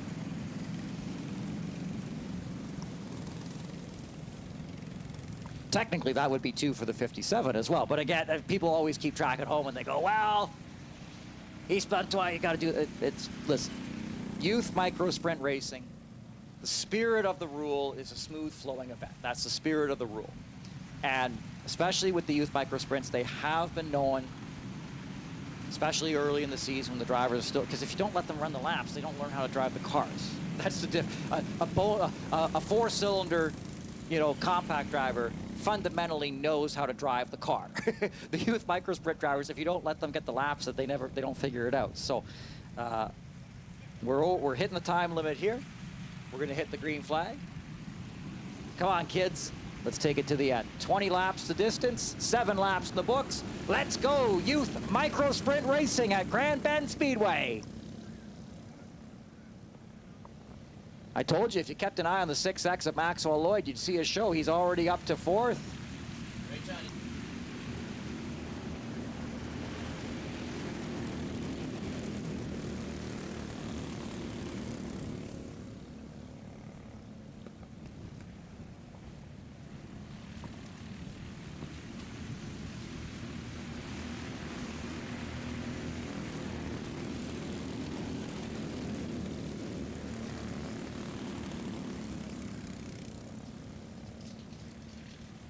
And we got the 85 trying to take the spot from the 6X over there into turn 3.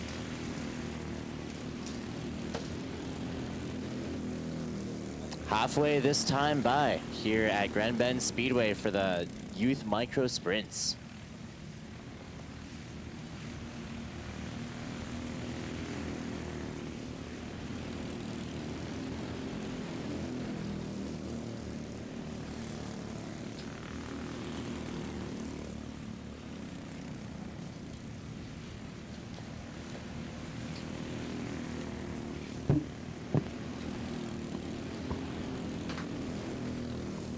Blake Watson is your leader, the number 2 out of West Lorne, leading by a great margin there out of the 4th turn. The 6 of Alexis Eaton, your 2nd place runner, the blue number 6 here at the start-finish line.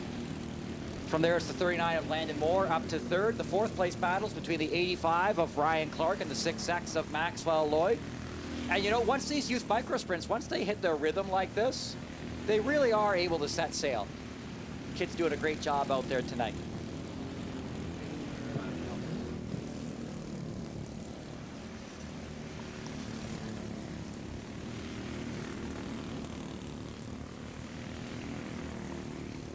Laps ticking away here for the youth micro sprinters. 5 laps to go that time by at the stripe. For the 2 of Blake Watson leading the way through turns 3 and 4. Provided she keeps this thing pointed the right direction, hitting all of her marks the way she has been all night, making her way through lap traffic. Definitely seeing who the dominant driver is this early in the season.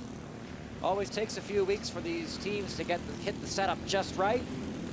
But this number 2 of Blake Watson ready out of the box. 17 laps in of 20, 18 laps rather this time by for the 2 of Blake Watson. She ran her best lap all the way back in lap 13. She's coming up on some lap traffic now in turn 3. Got the 90 of Lamont just in front of her there. And the caution is out. It's the 6X of Maxwell Lloyd. And that's going to be the end of that overtime limit with just 2 laps to go. The checkered flag will come out. It'll be the 2 of Blake Watson, your winner. And she is excited to see that checkered flag. That caution. You know, it was pretty much a done deal anyway, I'm going to say, at that stage.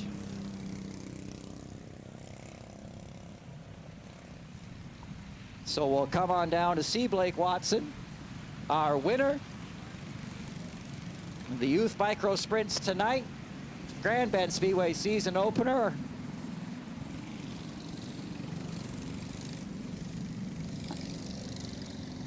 Okay. We're just going to wait for Charlotte to come on by here, our newest rookie driver. Go high, Charlotte. Go high.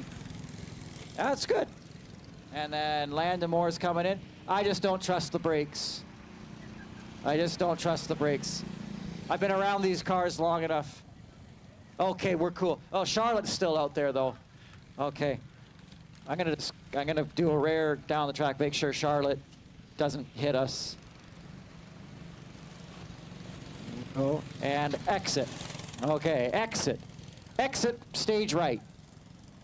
That's the way. Good job, Charlotte. You got it. Blake Watson, number 2. Put your hands together, race fans. Our winner tonight in the Youth Micro Sprint program. JP, just watch out for the 6X. Come closer. I just don't want you getting. Camera operators make great targets for Youth Micro Sprints.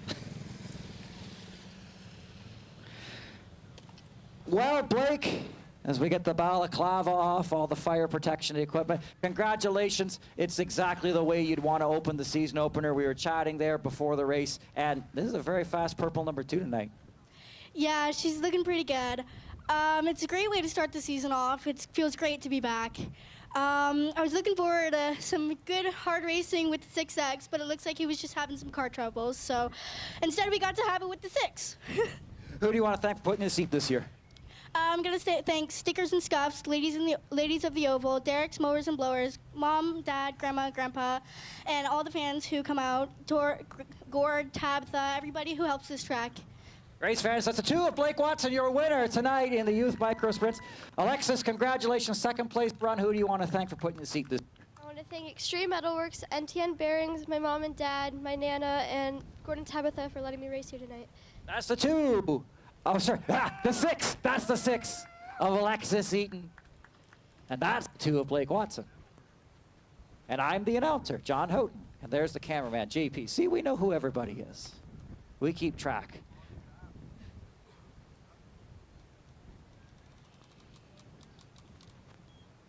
And how about Terry in the flag stand, folks? It's his first night as flagman. He's doing a good job, eh? Making it happen. That's the spirit. That's the spirit. It's a hard job, by the way.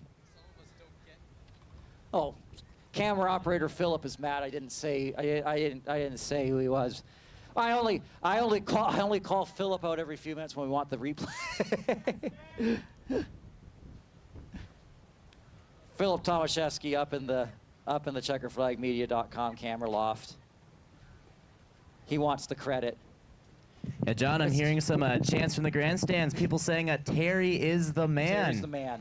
Terry's the man. Okay, what do we got here? Let's go to our handy-dandy Grand Bend Speedway itinerary. What do we got up next? Oh, this is the one. This is the race I've been profoundly excited for. The Outlaw Micro Sprints. Up next, 25-lap feature race. Great big lineup. Awesome drivers. Ultra competitive in the qualifying race. Swings around here to feature race time. Oh yeah, these Outlaws, they are a Grand Bend classic, John. You know, they're the ramped up version of these junior sprints we just watched. Their vehicles are larger and built for adults. The engine side's ramped up too, 9 horsepowers compared to 6.5 in the juniors. You know, some people listen to those sizes and think that their lawnmower has close out horsepower. But your lawnmower isn't geared up and set up like this. When drivers hit the setup just right, the 9 horsepower sprints put on some of the best racing you'll see on any short track anywhere. Like the junior sprints, there's no spring suspension in these cars. The main adjustments that they make will be for handling in high pressure and changing the gear sizes to suit the driver's preference. And here they come out from the pits onto the track.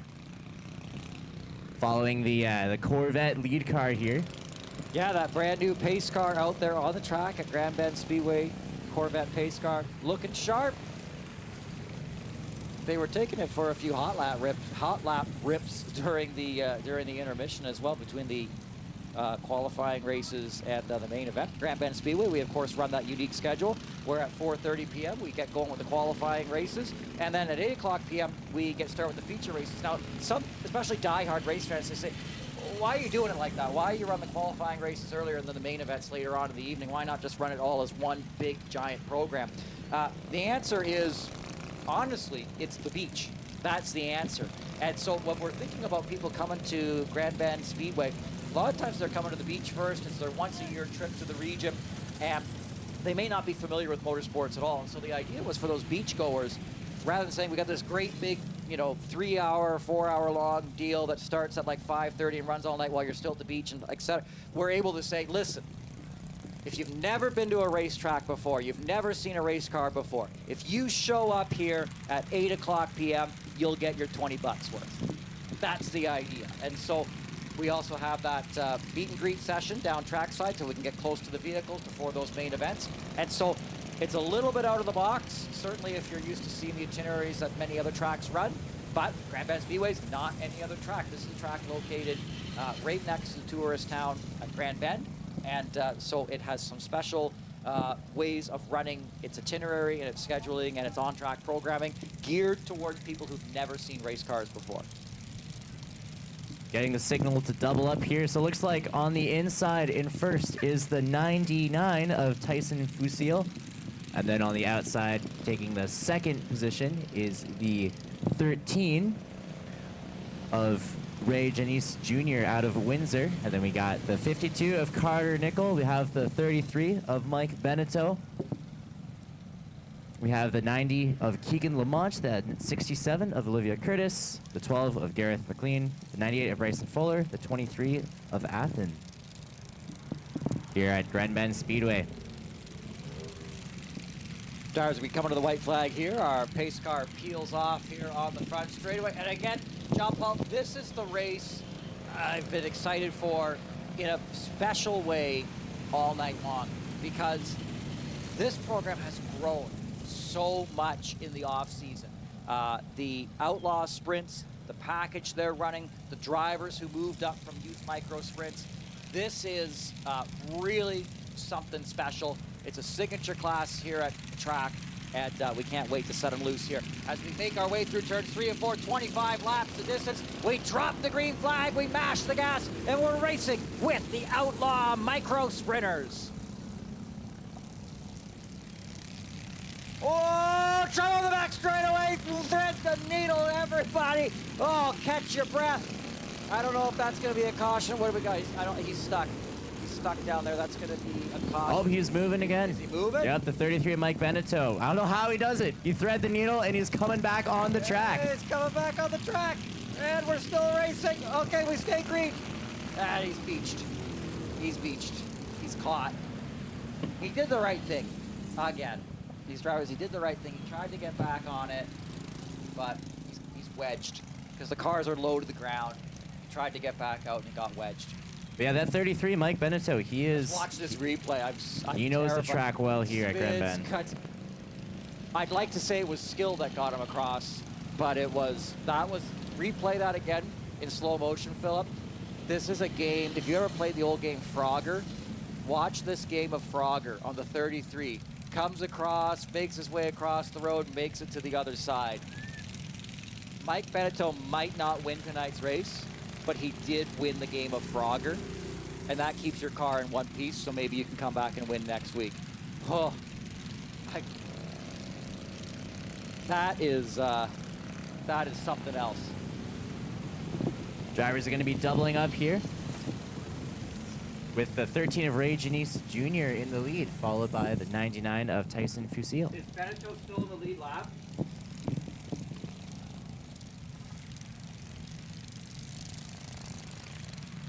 Beneteau still being scored on the lead lap. Again, the race program doesn't want to penalize drivers for doing the right thing and trying to get going. Ultimately, it's an important thing. Like if a driver spins, the idea you should try to keep going. We don't want drivers to just sit there and wait for the caution to come out, and so they don't want to penalize drivers who did the right thing in terms of trying to get going. And so Beneteau will remain on the lead lap.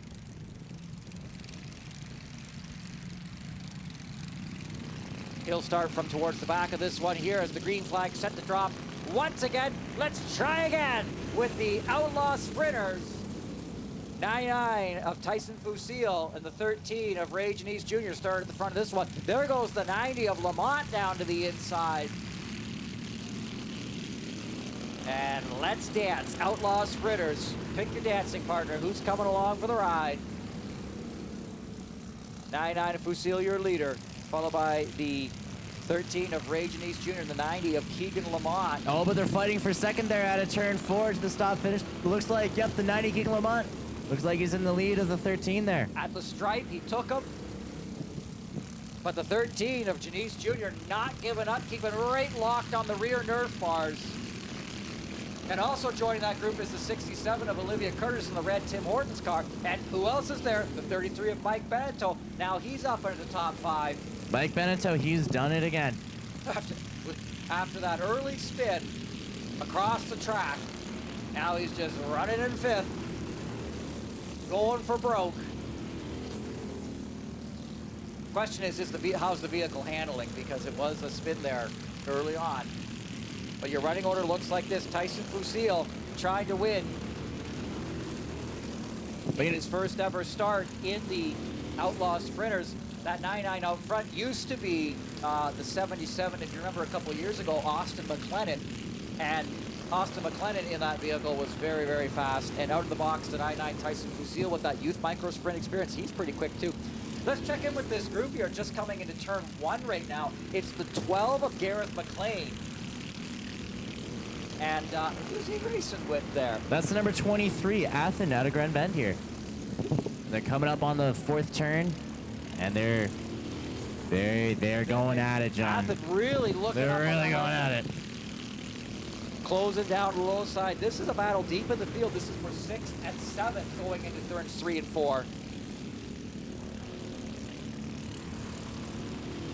We have our lead. McLennan keeping that spot. Athen in the 23. Trying to make a go of it here. Let's check in with our leader. That's the black 99 of Tyson Fusil coming out of turn 2. Yeah, the top 5, they're able to navigate that lap traffic just fine, and they are really the battle for 4th place there out of turn 4. Yeah, with the 67 of Olivia Curtis, the 33 of Mike Beneteau. This is your battle for 5th place. I'm getting a little loose out of turn 2.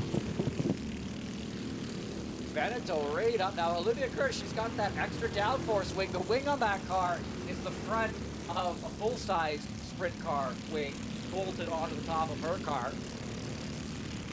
Talked with Olivia before the race. I said, do you think it makes a difference? And she said, I don't know if I have enough experience to say whether it makes a difference, but oh, wow! Hard hit, turn 2.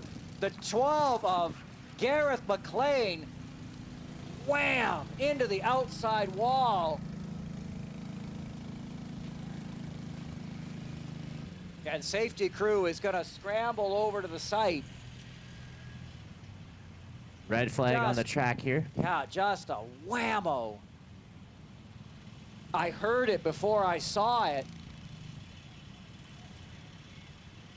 And the driver is okay. Put your hands together for the 12 of Gareth McLean. He's going to hop out of that car.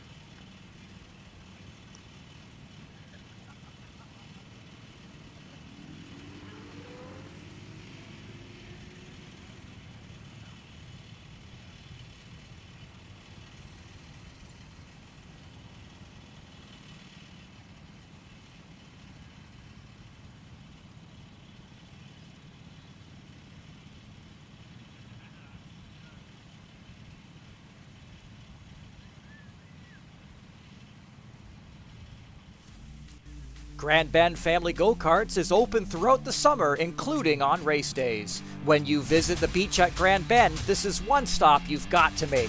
Karts run on our quarter-mile tri-oval track. Adult karts and ride-along kids karts available. Call ahead or visit grandbendspeedway.ca for daily operating hours.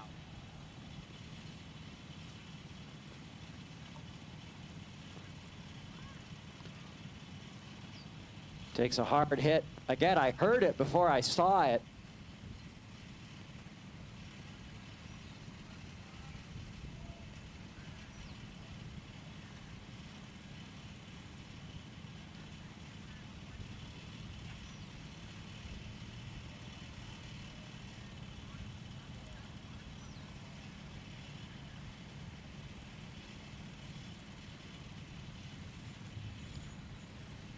And they got things cleaned up so quickly, I was going to try and come on down and catch a word with Gareth. But instead, I just get the view of the safety crew pulling the 12 off the track. Right rear tire right off that car. And honestly, I didn't see where the driver went. I thought he hopped in. He might have either hopped into the safety vehicle, but down here, Philip, if you jump to camera 3 there, you can see on the pavement where he slid in there. And oh, they got away. They got him, but I don't think I'm gonna be able to catch up with him there. I feel like I'm the paparazzi there, trying to look through the window of the car here and try and see who's in it. But Gareth McLean was in the safety vehicle. He was looking good. He wasn't looking too happy about it, certainly, but we're going to get these drivers lined back up and back at it here, lickety-split. An intense outlaw sprinter race. And we'll get everybody back up and running. Some of the drivers need a pull start.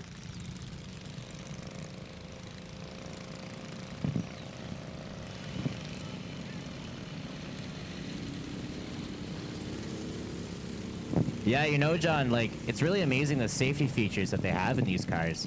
Because, like, a kind of collision like that, just in a normal street car, it could have hurt a lot. But thanks to these safety features, the drivers are okay for these kinds of collisions.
So an exciting new project on the grounds of Grand Bend Speedway is the Petting Zoo and Rescue Ranch.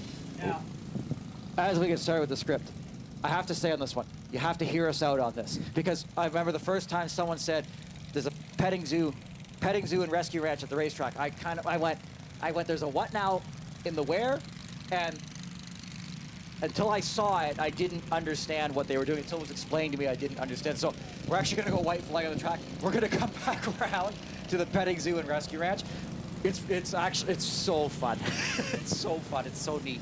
And it's really geared towards, again, people who are coming up to the Grand Bend Beach for the day. Lots of things to do at Grand Bend Speedway during the week. We've got the go-karts, with the petting zoo and rescue ranch, and of course on the night, we get super intense, and we've got, of course, the local racing that you see on the track right now. 14 laps to go for the Outlaw sprinters. I thought I'd seen the white flag. I think the yellow came back out on that one there. 11 laps in the book.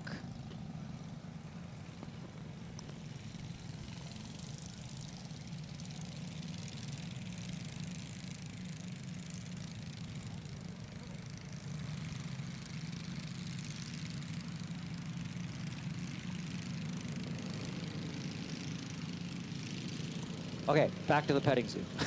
We have a moment here to getting these drivers in line. Okay, so here's the deal. Alongside with their love for racing, Track Motors, Tabitha, and Gord have a passion for helping animals. It's a passion project. Racing is also a passion project. Lots of fun, but I did not know this about Tabitha until it was explained to me. She loves animals. So what ended up happening was they started to bring home animals that needed rehoming for various reasons back starting in December of 2025, so at the end of last year. And so what their goal was to give these animals a new forever home where they can feel loved, safe, and comfortable around people and their surroundings. Now, in this case, that surroundings happens to also include a quarter-mile racetrack. And so what's ended up happening is this hobby program here, this rescue ranch, people are welcome to come visit the farm anytime, any day of the week. There's no charge. It's not an admission thing. It's not a thing that you pay to get into. It's a passion project because they love animals here so much. They got some cool animals back there. Mini horse, goats, mini pigs, chickens, geese, ducks, a turkey, a peacock. Listen, earlier we encountered a goat named Jack. And I have to admit, John Paul, I am not an animal person. I know that might aggravate some people. It'll probably aggravate Tabitha. I'm not an animal person.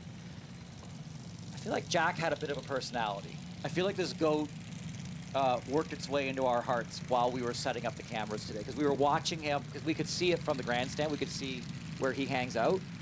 And We got white flag, John. it's pretty funny. He was jumping around. And I was like, that goat's having a good, that goat is having a good life. I don't know where that goat came from, but the petting zoo and rescue ranch, he's got a good life. Yep, Jack the goat, he knows what he wants, and he gets it. Even if it means jumping out of the pen. Even means jumping out of the pen. He stayed away from us, which was great, because again, I haven't met the goat yet. But anyway, we have that on site here. Families love dropping by the rescue ranch when they visit Grand Bend Speedway and Go-Kart Center during the week. It's a lot of fun. I know it doesn't seem like it's an immediately obvious fit, but man, it's pretty neat. Green flag flies down the front straightaway. 99 Tyson Fusil takes us there. 13 of Rage and East Jr., 90s Keegan Lamont, 67. Olivia Curtis restarted in fourth. She's looking strong out there up on the high side, actually. Maybe the wing does do something. They're still going neck and neck for the third place here at the start-finish line. Oh, almost 3 wide into the first turn. Third, fourth, and fifth place. Oh, up goes Olivia Curtis in the 67 up the groove there. And you got a battle for the lead now. The 13 of Rage and East Jr. is going to challenge the 99 of Tyson Fusil as we see the crossed flags indicating we're halfway through this one. Lucky lap 13 in the 25-lap feature race. Now still side by side for the lead with the 90 of Keegan Lamont waiting in the wings. Oh, the 13 of Rage and East Jr. is fighting for the lead there to take it away. But the 99 speeds away just in time.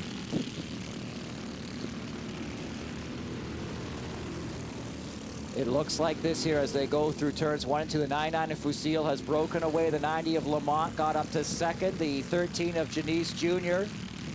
makes his way back up to second. Look who's joined the party. It's the 33 of Mike Benito, who played Frogger and won earlier this race. Sets his sights in the black number 90 of Lamont. Looking down low to the inside. The problem in the Outlaw Sprinter, when you cut it that low to the inside, you do scrub off a lot of speed. These drivers are pedal to the metal all the way around the track, and so if you go that tight to the inside, you scrub off a lot of speed. The 90 Lamont is rolling so nicely through those turns. He's keeping all that momentum. Then the 33, when he was trying, look how low he's trying to get. And the 90, by the time they get to the end of the straightaway, he's still got that good speed. He throws it in here again. It might stick. Oh, he doesn't get the grip right, and it falls back. And so you think just hug the inside and you're going to make it. But it's actually, there's kind of a sweet spot just up from that the 90 of Keegan Lamont has found, and it's keeping the 33 of Mike Benito at bay.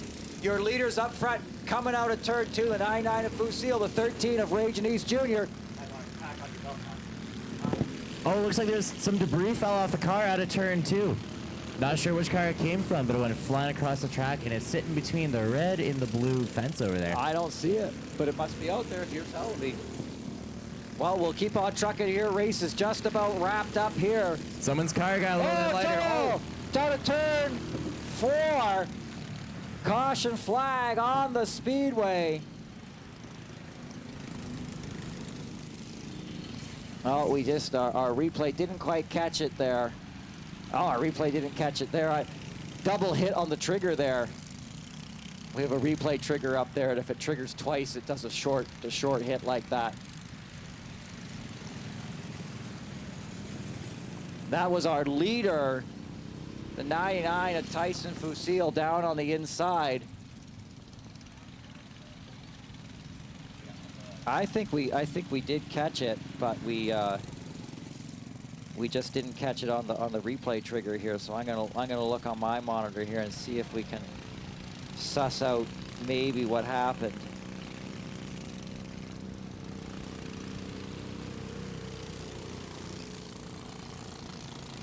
To our 99 of Tyson Fusil, that's going to end this race in heartbreak here for the young driver who moved up from the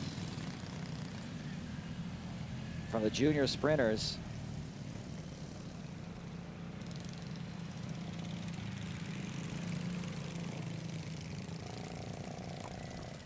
And in turn 2, we have one of the safety crews checking that piece of debris that fell off. They're just picking it up now. Do you feel especially validated, John Paul? Oh, I sure do. I sure do. You called that out. You're like, I think there's something up there.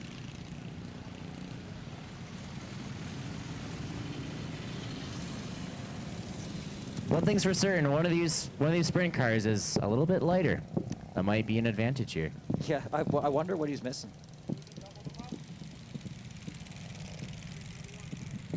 All right, Tower giving the signal to double up the racers. So I was able to pull the replay manually, and it was a self-spin on the 99. So he got passed by the 13 of Raging East Jr. And then I don't know if he got looking at the back bumper, but the back end of him came around. So when you're watching, if you're watching from home, you know, you're watching on YouTube next week on Tuesday when this thing launches, you can go back and replay that a bunch of times and see what happened there. But no harm, no foul. It's his first night out there in the Outlaw Sprinter. I don't think you can take away what a great job the 99 Tyson Fusil did all night long in this Outlaw Sprint. So cool to see him making that move up from youth micro sprints. Let's set him loose here. Green flag drops to the 13 of Raging East Junior leader. 90 of Lamont did not get a great start there. 33 of Beneteau up to second. 13 of Raging East Junior takes off and sets sail.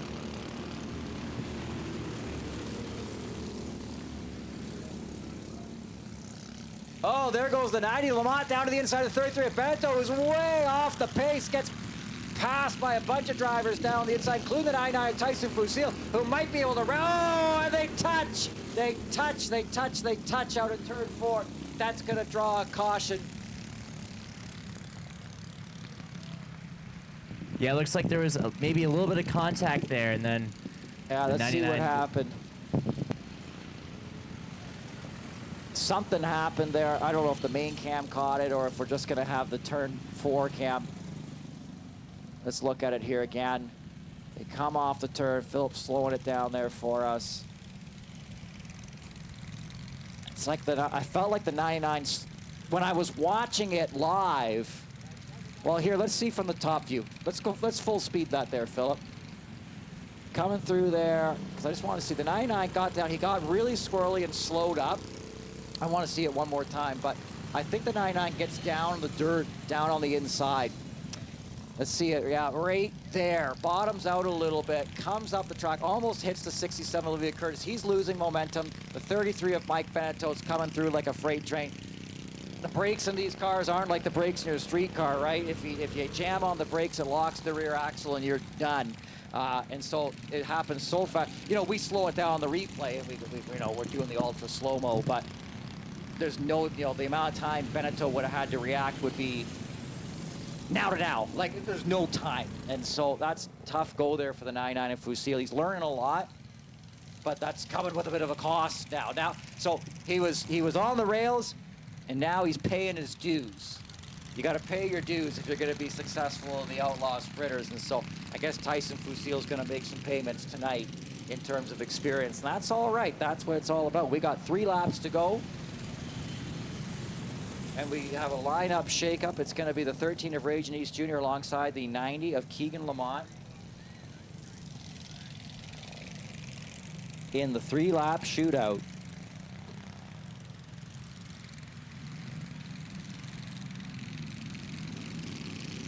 Heading down the front straightaway. Green flag drops here. And we're racing.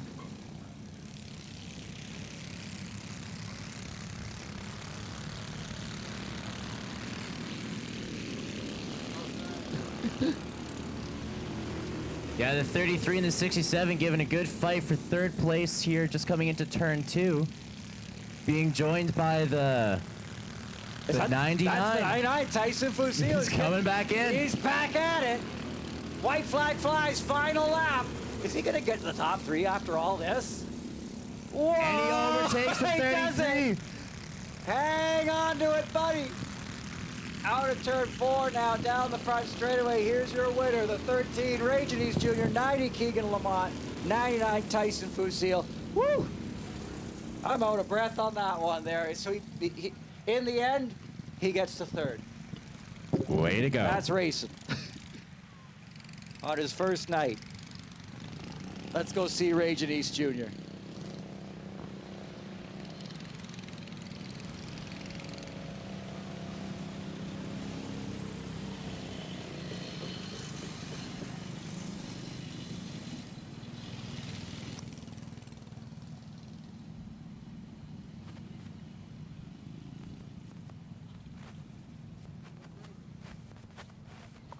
He's rolling back. He's going the wrong way.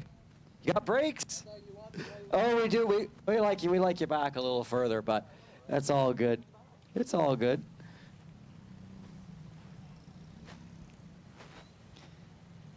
Rage and East Jr. very quick tonight.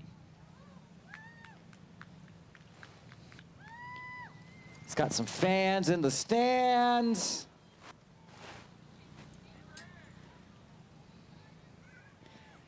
Making it happen at the 2026 season opener. If you want to get out, you hop out.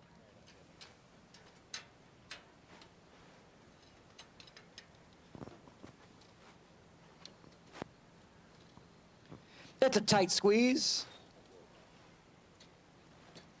It's a lot of fun. Here he comes out of the car. Race fans, put your hands together for the 13 Rage and East Jr., your winner in the Outlaw Sprinters. Okay, Ray, let's chat. Man, this division has changed a lot since the last time we saw them at the end of 2025. What's going on with these Outlaw Sprinters? They're so popular now. Where are all these guys coming from? Well, I guess the few years that the BC Racing crew have been working together, we've been trying to get more guys out here, and it worked. And as you've seen, like, there's been a few kart changes with ourselves anyways. This isn't the kart that I ran the last couple years. This is the old 33. So who do you want to thank for putting you in the seat tonight? I'd like to thank Mike Beneteau and all the sponsors, McCann Ready Mix, everybody that he's got on the kart here. And I feel bad about the 12 there. I don't know what happened. That was a hard lick in the wall. But and then the 99, he checked up real hard, and I got into him, but didn't damage our cars too much, and we still ended up racing for the lead. And then when I passed him, I don't think I hit him, but he must have spun out behind me. But overall, it was a great race. The kart was hooked up, and we were fast. Race fans, put your hands together. The 13 Rage Jr., your winner in the Outlaw Sprinters. Oh. And one more group of people to thank. Yeah, thank everybody, all the spectators, everybody for coming out, my girlfriend and my uncle, everybody else that's here. Rage and East Jr. in the 13. Lots of people to thank. He's got the cheering section over there. They got a cool golf cart up there. Snaps a photo there with April Wilson Photography.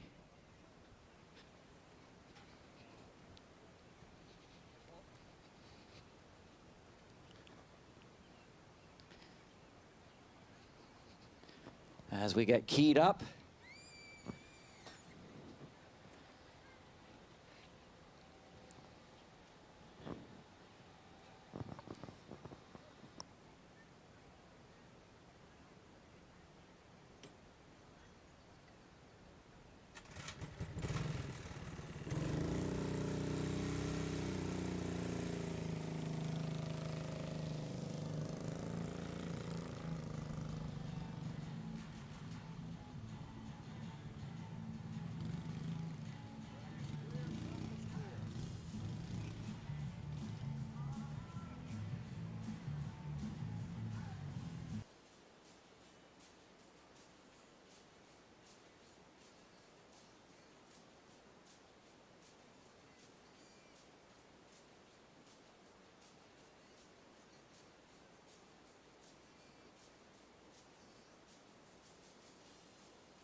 Time for the pro sprinters.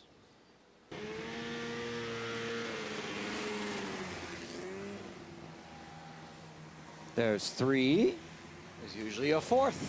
Where is he? The 0-1 of Logan Chapman.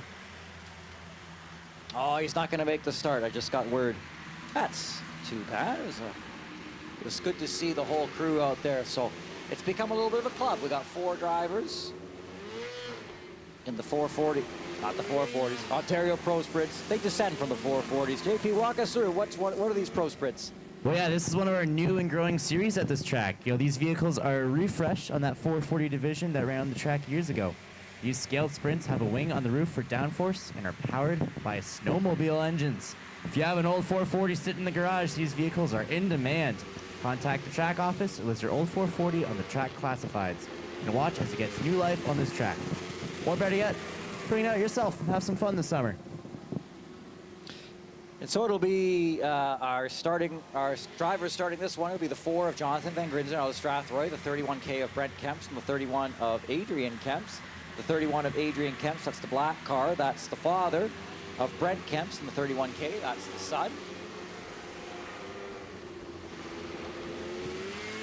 And so it'll be the father, Adrian Kemps, who is starting from the front row tonight. 25 laps, the scheduled distance, and it's curious to see, like, the father and son duo, we know that they're a pretty even matchup. The wild card is the 4 of Jonathan Van Grinzen. He's been out of racing for about 15 years. Getting back in the seat in this very, very, very cool sprint car. I've been able to tell every interview, we did a pre-taped interview with him earlier, and then we did the live interview trackside. In every case, he's just grinning. He's so excited to be back out onto the Speedway. Well, John, I'm excited for that green flag to drop because these cars are fast, they're loud. They're fast, they're powerful.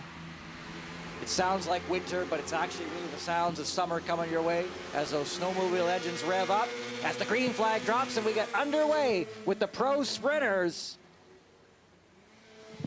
And the 4 of Jonathan Van Grinzen going to try to keep up with the 31 of Adrian Kemps, the dad. Last year, it was a father-son duo every single night that we saw in competition.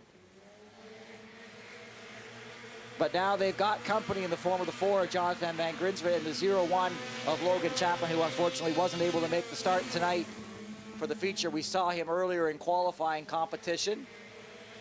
But the number 4, he's keeping Brent from passing him. He's blocking his attempts here. Yeah, this is so interesting to see the 4 of Jonathan Van Grinzen being able to run this pace right off, you know, out of the box here on opening night.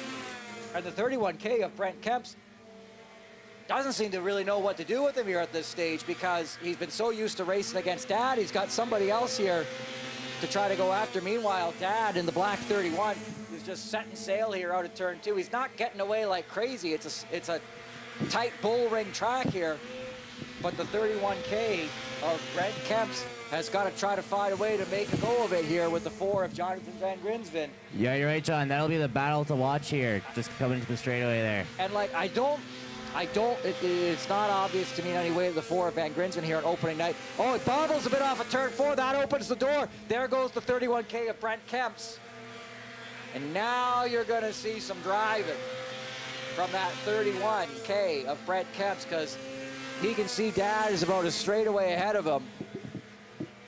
And he's got the time to do it. 17 laps remaining in this one. And we're going to watch the interval. Both the 31 of Adrian Kemps, that's Dad, and the second place runner of Brent Kemps just ran their fastest laps of the race back on lap 8. Although Adrian Kemps out front, oh, they just did it again. Both the 31 of Adrian Kemps and 31K of Brent Kemps just again ran their fastest lap of the race.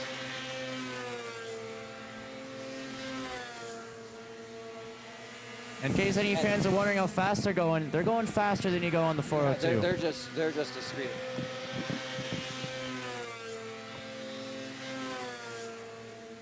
And so the 31K of Brent Kemps, we can see on the scoring transponders, is running just a tick faster than his dad out front. I don't know if the math is in his favor, but I don't like to watch races with my transponder. I like to watch it with my eyes. I can see the gap is closing.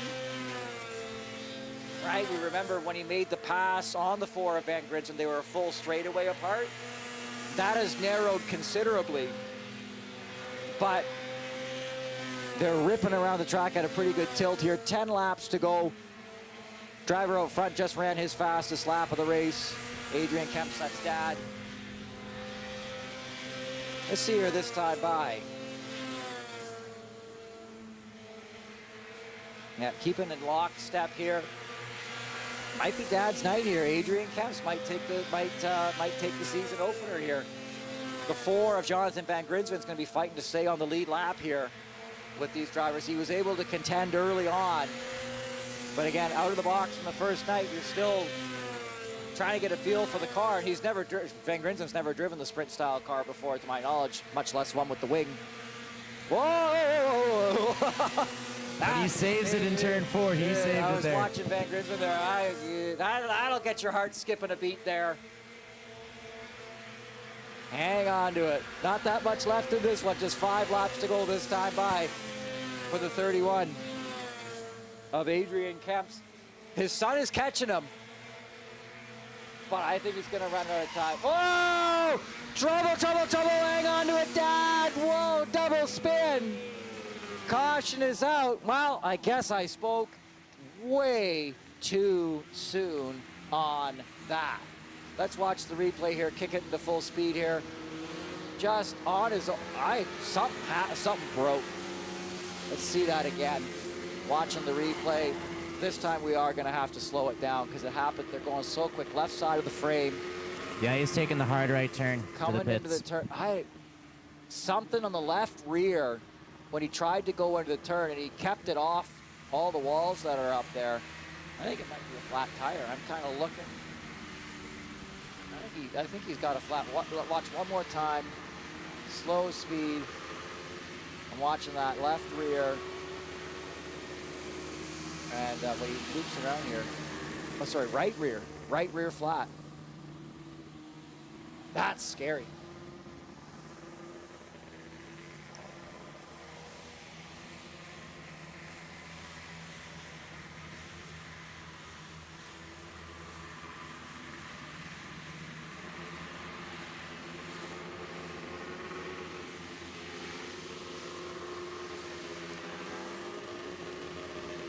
So they do not have time to replace that tire and get back out there. So this is going to be a little bit of a duel.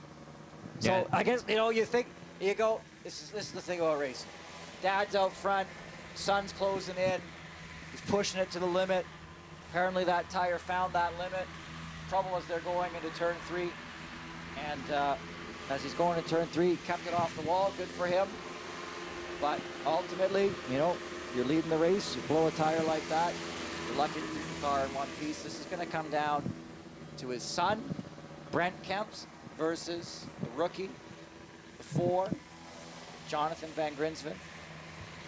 Yeah, and these two, they were really going at it after the green, so this is going to be a good fight for the finish Yeah, here. you catch your breath a little bit here. 6 laps to go.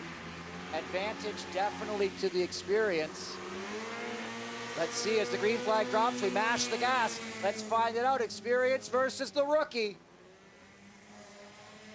Because here's the thing about rookies, they don't know the limit. Let's throw it in deep here in turn 3. See what sticks. 5 laps to go. They're at the stripe. This one's probably going to go to experience. But, as we saw a few moments ago, stranger things have happened. 4 laps to go. We are in countdown mode. Brent Kemps in the 31K.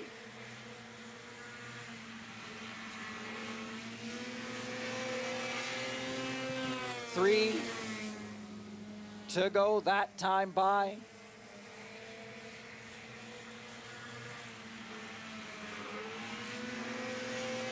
Two laps to go. The countdown continues. As they make their way through turns 3 and 4, we're going to see that white flag. Final lap.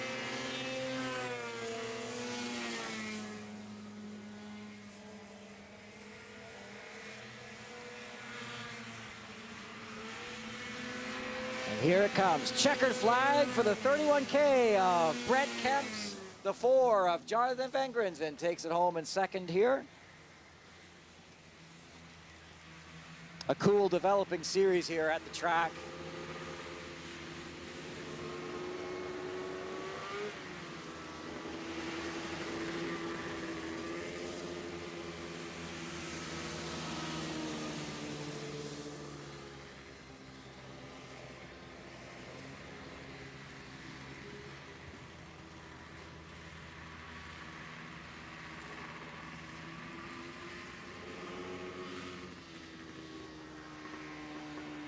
Here comes Brent Kemps down to victory lane.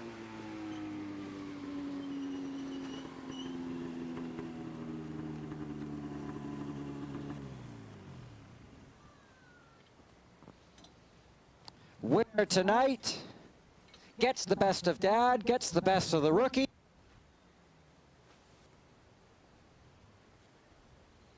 Another great showing for the pro sprints.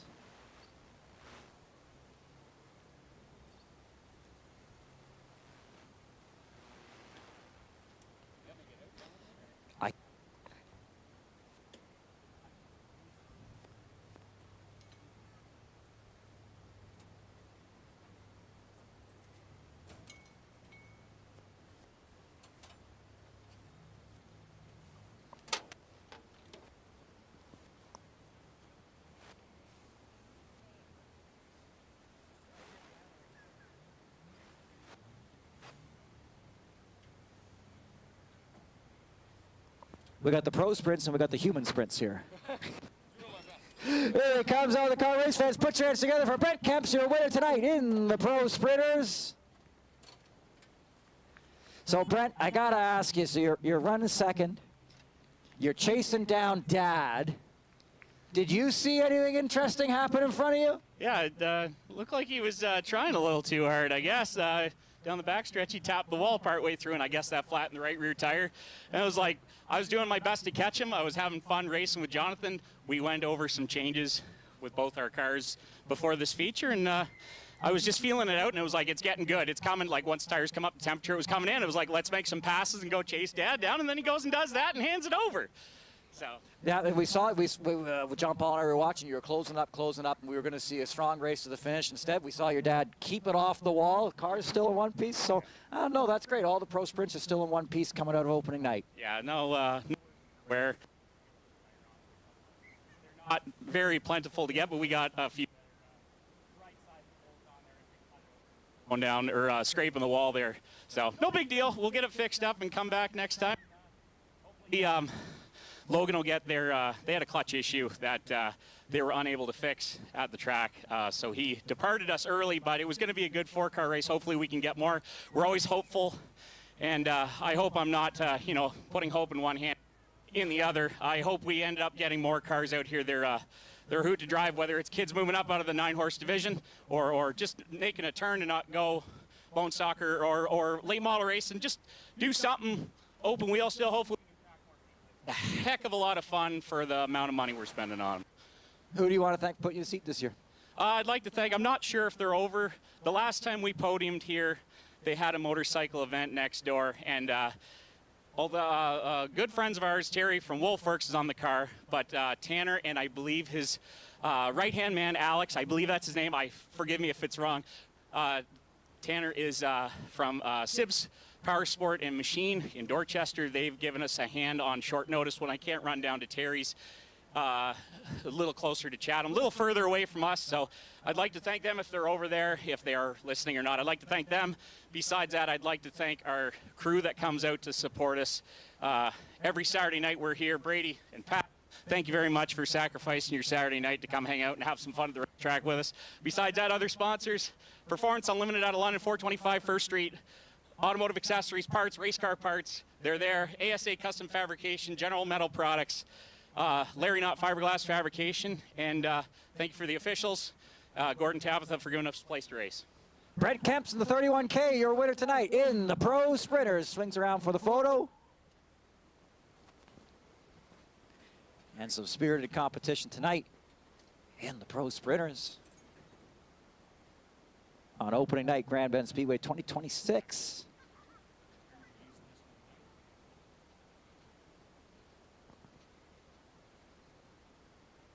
Tonight's racing program will be rebroadcast on Tuesday evening, streaming on our YouTube channel, Grand Bend Speedway.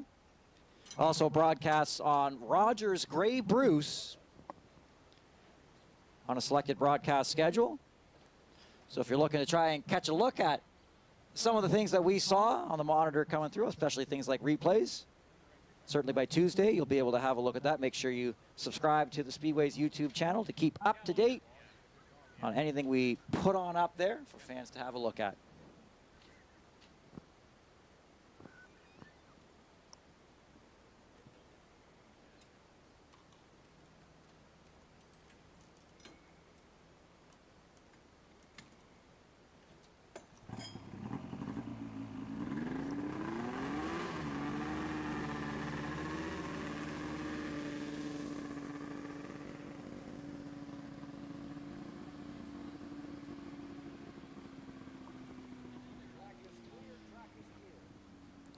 And so the track is clear, and up next, we got that kid stock program back again. Man, I was talking to Killian Collins, little kid, trackside, during the interview session. And the kid stock program, just such a neat program. I don't know what else to say there. He's a real young gun. He races in the youth micro sprint program, but they're giving it a go in the kid stock.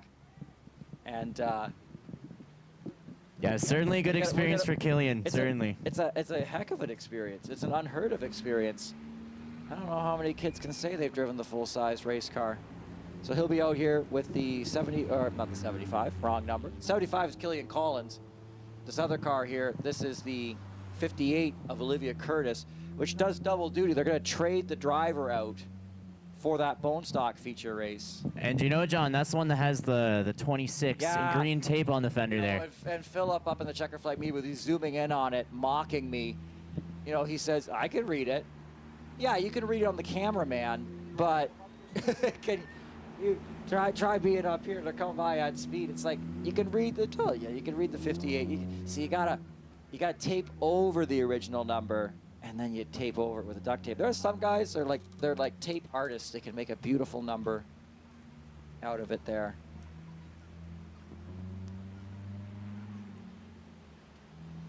And then once the kid stock race wraps up, there's going to be a quick transition as the white flag flies here, where Olivia Curtis in the 58, they got to trade the drivers out to be ready for the four-cylinder compact race. And so they said, well, that's going to take a quick moment. What can we do in that quick moment to keep the racetrack active? And what they came up with is they said, we're going to take the Grand Bend Speedway Pace Car Corvette, and we're just going to rip it around the track. So I guess we're going to find out what the pace car could actually do. As the green flag flies, we're underway with the kid stocks. Oh, and Olivia Curtis taking the lead from Killian Collins already into the straightaway. A good 3 car lengths ahead. You know, and in the earlier race, we saw Olivia Curtis. It was almost like she just dropped like a stone. Suddenly it was like, I wonder, you know what I wonder? When we saw her drop, I could be wrong on this. I almost wonder if it was running a manual transmission and somehow slipped out of gear. I don't know that for sure. I'd have to look. I just remember earlier, just dropped like a rock. You know, John, we were looking in the 26 there earlier in the day, and actually I took a peek in because it's a Ford Focus, and I've spent a lot of hours driving one, and it's an automatic transmission. Okay. Well, there we go. But it was weird seeing that car I'd learned to drive on look like a race car on the inside. Looking like a race car. Well, Olivia Curtis is looking a lot better here in this one than we saw certainly in the earlier race. It's going to be a fast race, actually. It's short in terms of laps. It's going to be 11 laps to go this time by. I just wonder what goes through the 75 of Killian Collins' mind. As I was saying to him at the thing, I was like, what's it like being the only kid in your class to have driven a full-size car? And he's young, so he didn't really have like an answer for me. But there's a sense, I don't know, like if his friends are watching from home, it's like, what do they think's going on? It's kind of neat, so.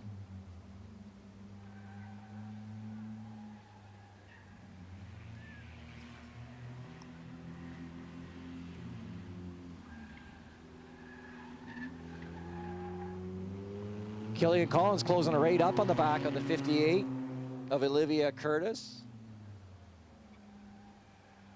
Yeah, he's gained a lot of ground. Yeah, she's fallen off.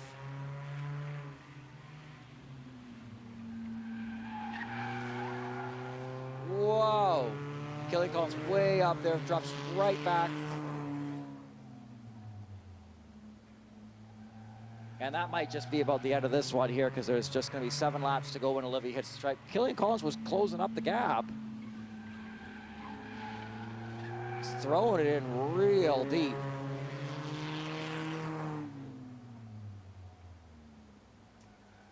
Actually, Killian just hit his best lap time. Yeah, 17.682 seconds. Olivia's best lap time was about a full second faster than that, but that was way back in lap 3.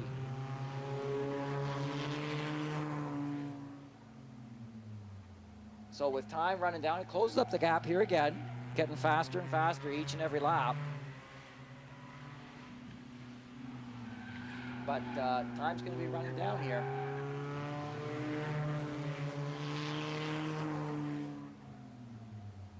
Five laps to go that time by at the stripe.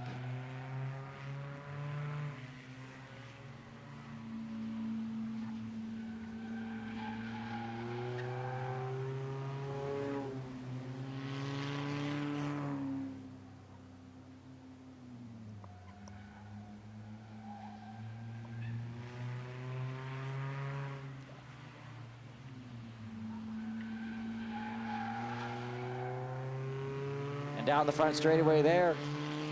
3 laps to go for the 20 or the 58 of Olivia Curtis. 75 Killian Collins still hitting his best laps. You can definitely say he's learning the track, how to drive it in a bone He's stock closed here. right up here on Olivia Curtis. 2 to go that time by. They'll be seeing the white flag this time by. I think this one's probably going to go to Curtis here. The 75's been throwing it in real deep, trying to get there, but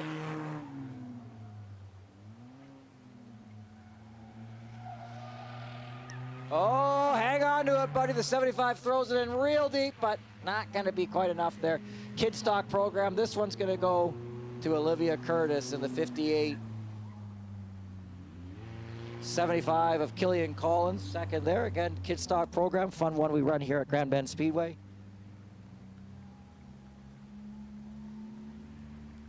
As we get keyed up for the 4-cylinder compacts to round out our evening.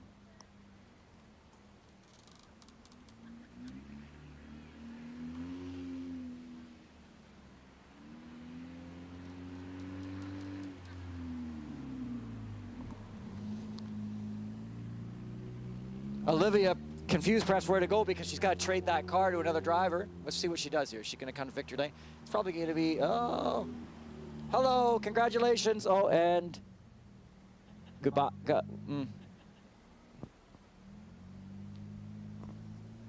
And she's gone. No photo. And so if there's no one in victory lane, does that make me the winner? No, it doesn't. I'm not eligible for that race, nor do I have a car. But suffice to say, I think she chose the better part there, which is she's thinking to herself, well, I won the kid stock race, but it's not my car. We got to trade this thing in to the actual 4-cylinder compact drivers. So anyway, race fans, put your hands together. A round of applause there for the 58 of Olivia Curtis.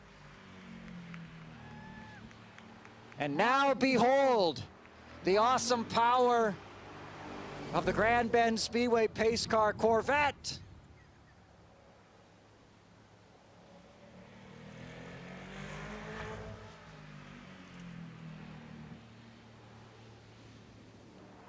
As we get that Olivia Curtis's car turned around there so that the driver can get into it, we were sort of asking ourselves the question. We'd say, well, got a Corvette pace car. What can it do? Well, yeah, John, that's kind of the dream there for everyone to drive a Corvette around a racetrack, right? You see, I don't know. As an announcer, you always think the announcer's dream is to drive the cars, but the more I'm around it, I've come to realize racers drive the race cars, announcers just yell at the cars. Because if I was in the passenger seat of that car right now, it would just be, but like much louder and screamier. Because I don't know, Gord a few years ago, he took me around the track in a late model. I was in the passenger seat of a late model. I'm going to say one of the most terrifying things to happen to me in the past decade was being in the passenger seat. It wasn't because he wasn't a good driver. He was a great driver. He was doing an awesome job. I would say he was doing too good of a job. He was just going so fast. He wasn't holding anything back.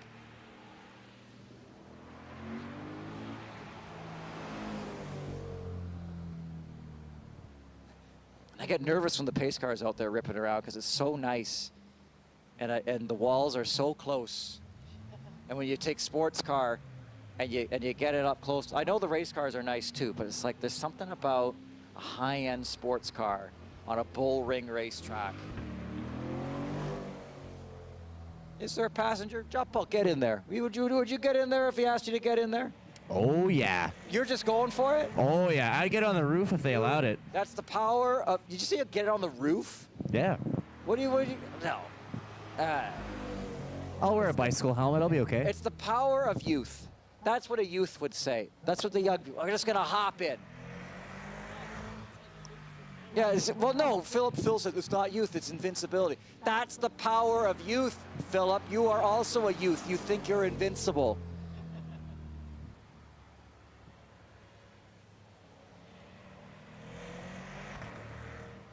Looks good, though.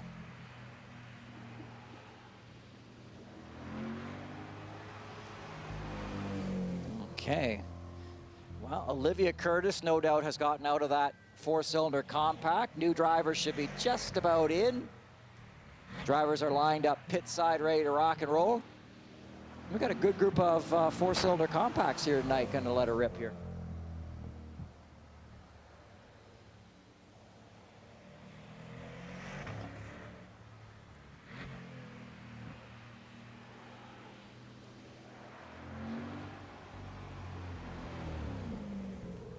Oh, slowing down. Is it going to make the right turn? Hard right. Oh, no, not there. This guy stressed me out sometimes because he was making the right-hand turn. That's why I'm not the spotter for the pace car, because I said hard right, and it was like right where the, past the opening in the wall.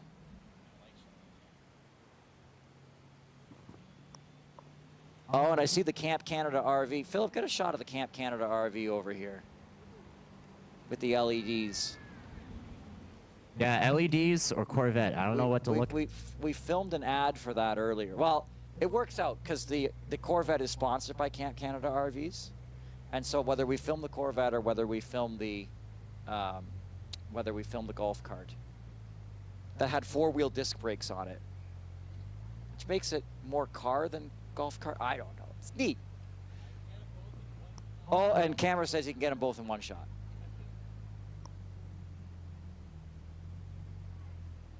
So a pace car is going to come to a stop there because the bone stocks are going to come in behind there. Because ultimately, it's not just a sports car that we rip around. It's a pace vehicle, so. Okay, been looking for one of my favorite divisions is the four-cylinder compacts. Let's crank them up here. Okay, John Paul, hit it. What are the four-cylinder compacts at Grand Bend Speedway? Well, yeah, you've heard us call them the bone stocks. And these four cylinders, they provide a low-cost option for getting into full-size racing using cars that are readily available through scrapyards. The name four cylinders describes the engine size of these and most small street vehicles driven by fans. If you watch closely, you might even see a make or model of a car that you've driven yourself.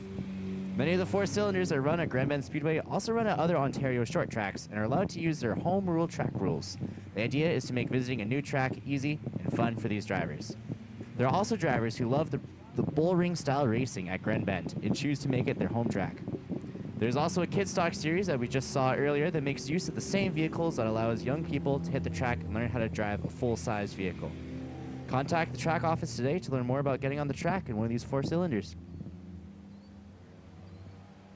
And they're getting the signal to double up. Yeah, let's get them 2x2 here. Pace vehicle's going to start taking off. 00 is Justin Culver. The 58 is Gary Trish. Got a 27T. That's Matt Tolman. 26 is Nathan Ray. And the 82 is Jamie Ball. That makes up our starting lineup for opening night Bone Stock feature race. 25 laps the distance. We'll see if that sad nuggie becomes a happy nuggie Yeah, the again. 00, Justin Culver, he's a real character down there during the interview. He's got the sad nuggie on the hood. I don't, it's a thing I don't understand, but it seems like fun. So I go with it as down the front straightaway. We pick up where we left off from the qualifying race as the green flag drops in the bone stocks at Grand Bend Speedway opening night. 00 of Justin Culver and the 58 of Gary Trishka going side by side, wheel to wheel. Give the edge to Trishka into the turn, but the 00 of Culver has the inside lane. Is going to lead lap number 1, but the 58 of Gary Trishka going to try to see if he can keep him in his sights here. Yeah, that'll be your fight to watch for in this the 25 laps around here. Running order looks like this: 00 Justin Culver, 58 Gary Trishka, 27 T Matt Tolman, 26 Nathan Rea. With the numbers on the 26 of Nathan Rea that confuse me because it says 58, but it's actually 26 because he's got the green painter's tape. I guess that's sufficient for the for us to pick up here under the lights at Grand Bend. Well, it's just telling you, 32 off. You You know. can't see it. You look at it, you can't. It's in dark. It's in shadow. But he's looking like he's going to try and challenge here actually on the 27 T of Tolman. Now that's a letter to have after. You think 27 T Tolman. See that the 27 T. He knows how to help the announcers, not trying to trick us. 00 of Culver leads the way. The 58 of Gary Trishka not able to mount a challenge at this stage. The battle to watch really to me is this group here in turns 3 and 4, left-hand side of the racetrack, second or third, fourth, and fifth place. 82 of Jamie Ball trying to see in that green machine if he can't get caught the 26 of Rea.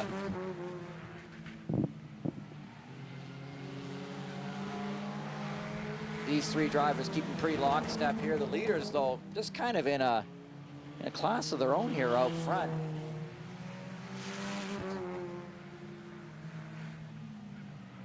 The 82 of Ball getting closer and closer to that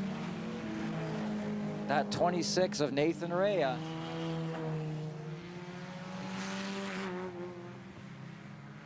There he goes. There goes the 82 to the inside. Jamie Ball takes a run down low on the 26 of Nathan Rea.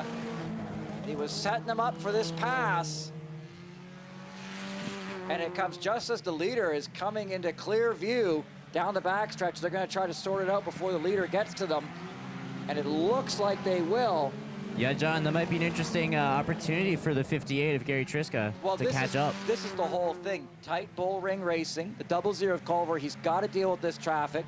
26 of Rea is actually going to go up high for him. He's going to make the first pass easy.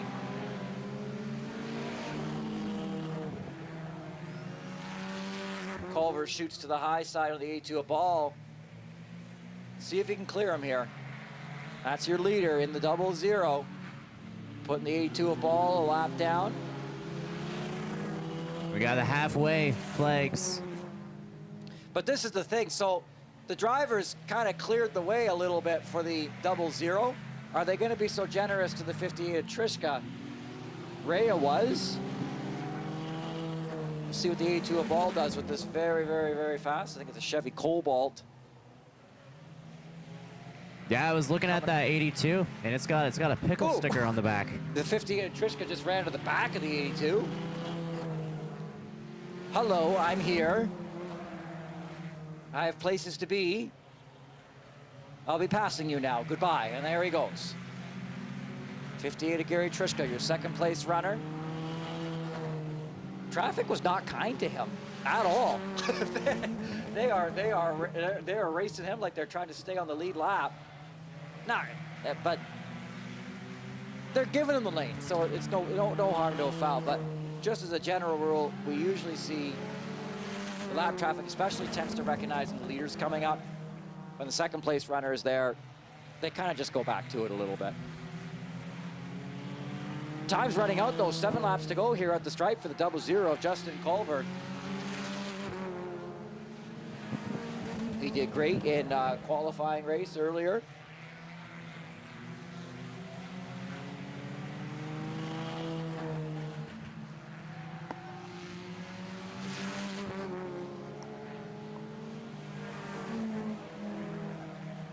It'll be 5 laps to go this time by for the 00. Still keeping an eye out at turn 2 here on our 3rd, 4th, and 5th place runners. 27T of Tolman, 82 Jamie Ball, and 26 of Nathan Rea.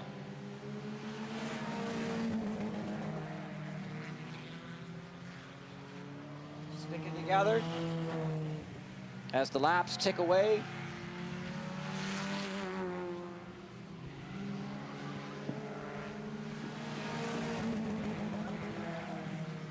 Looks like we could have a battle for 3rd coming out of turn 2 over there. If Yeah, the 82 can catch up there. They're still going at it as time runs out.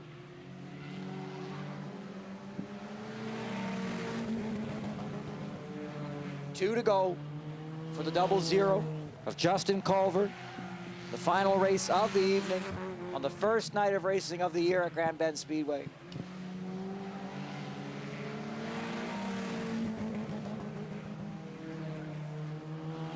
White flag, final lap for the 00 of Justin Culver.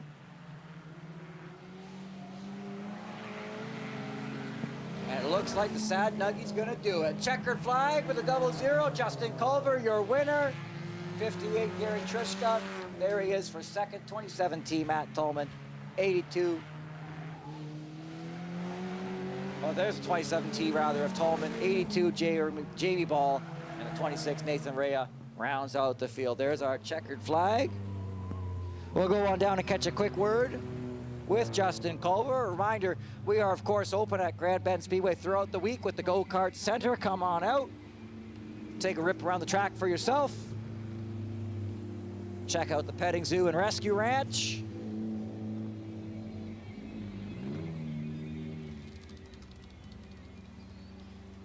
You know, the 26 of Nathan Rea, we couldn't hear it in the booth. He was blasting AC/DC's Thunderstruck through the in-car speakers the entire race. I like that. He's got his own soundtrack.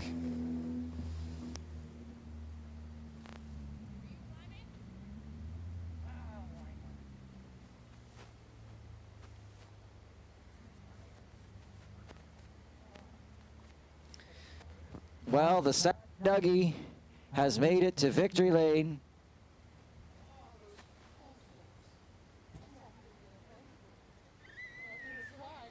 He's hopping out of the car. Race fans, put your hands together. It's 00, Justin Culver, your winner.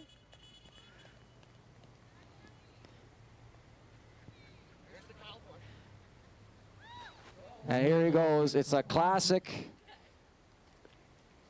A classic Sad Nuggy. He's going for the fence. I really suck at this. He says he's not very good at it, but it's kind of a BT racing tradition. He's required to climb the fence. That wasn't as high as, like I don't think I could climb it, so. Here he comes. Justin Culver, congratulations. We chatted earlier this evening about the Sad Nuggy car. Sad Nuggy car was pretty fast tonight. Oh, this thing's a hot rod. Big thanks to everyone who's helping me out.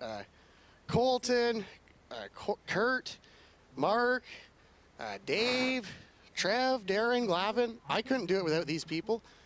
I'm trying to learn from them, but I'm not there yet. So I'm very thankful to rely on them and appreciate the support. Great start out there. 4-cylinder compact series. Advice to drivers watching from home? Be nice to your crew members and try and keep them around. I don't know, I like to feed them cookies. You guys had cookies back there? We had cookies. Oh, we had past tense. Got it. All right. I owe Nathan Rea one. Race fans, that's the 00. Justin Culver, your winner tonight in the 4-cylinder compact series. That'll do it for us here at Grand Bend Speedway. Thank you so much for coming out tonight. For those watching on the video replay on Tuesday night, thanks for watching. For those watching on Rogers Cable, Gray Bruce, thanks for watching. We hope you enjoyed today's events. Make sure to check grandbendspeedway.ca for a full schedule of everything we've got going on throughout the summer.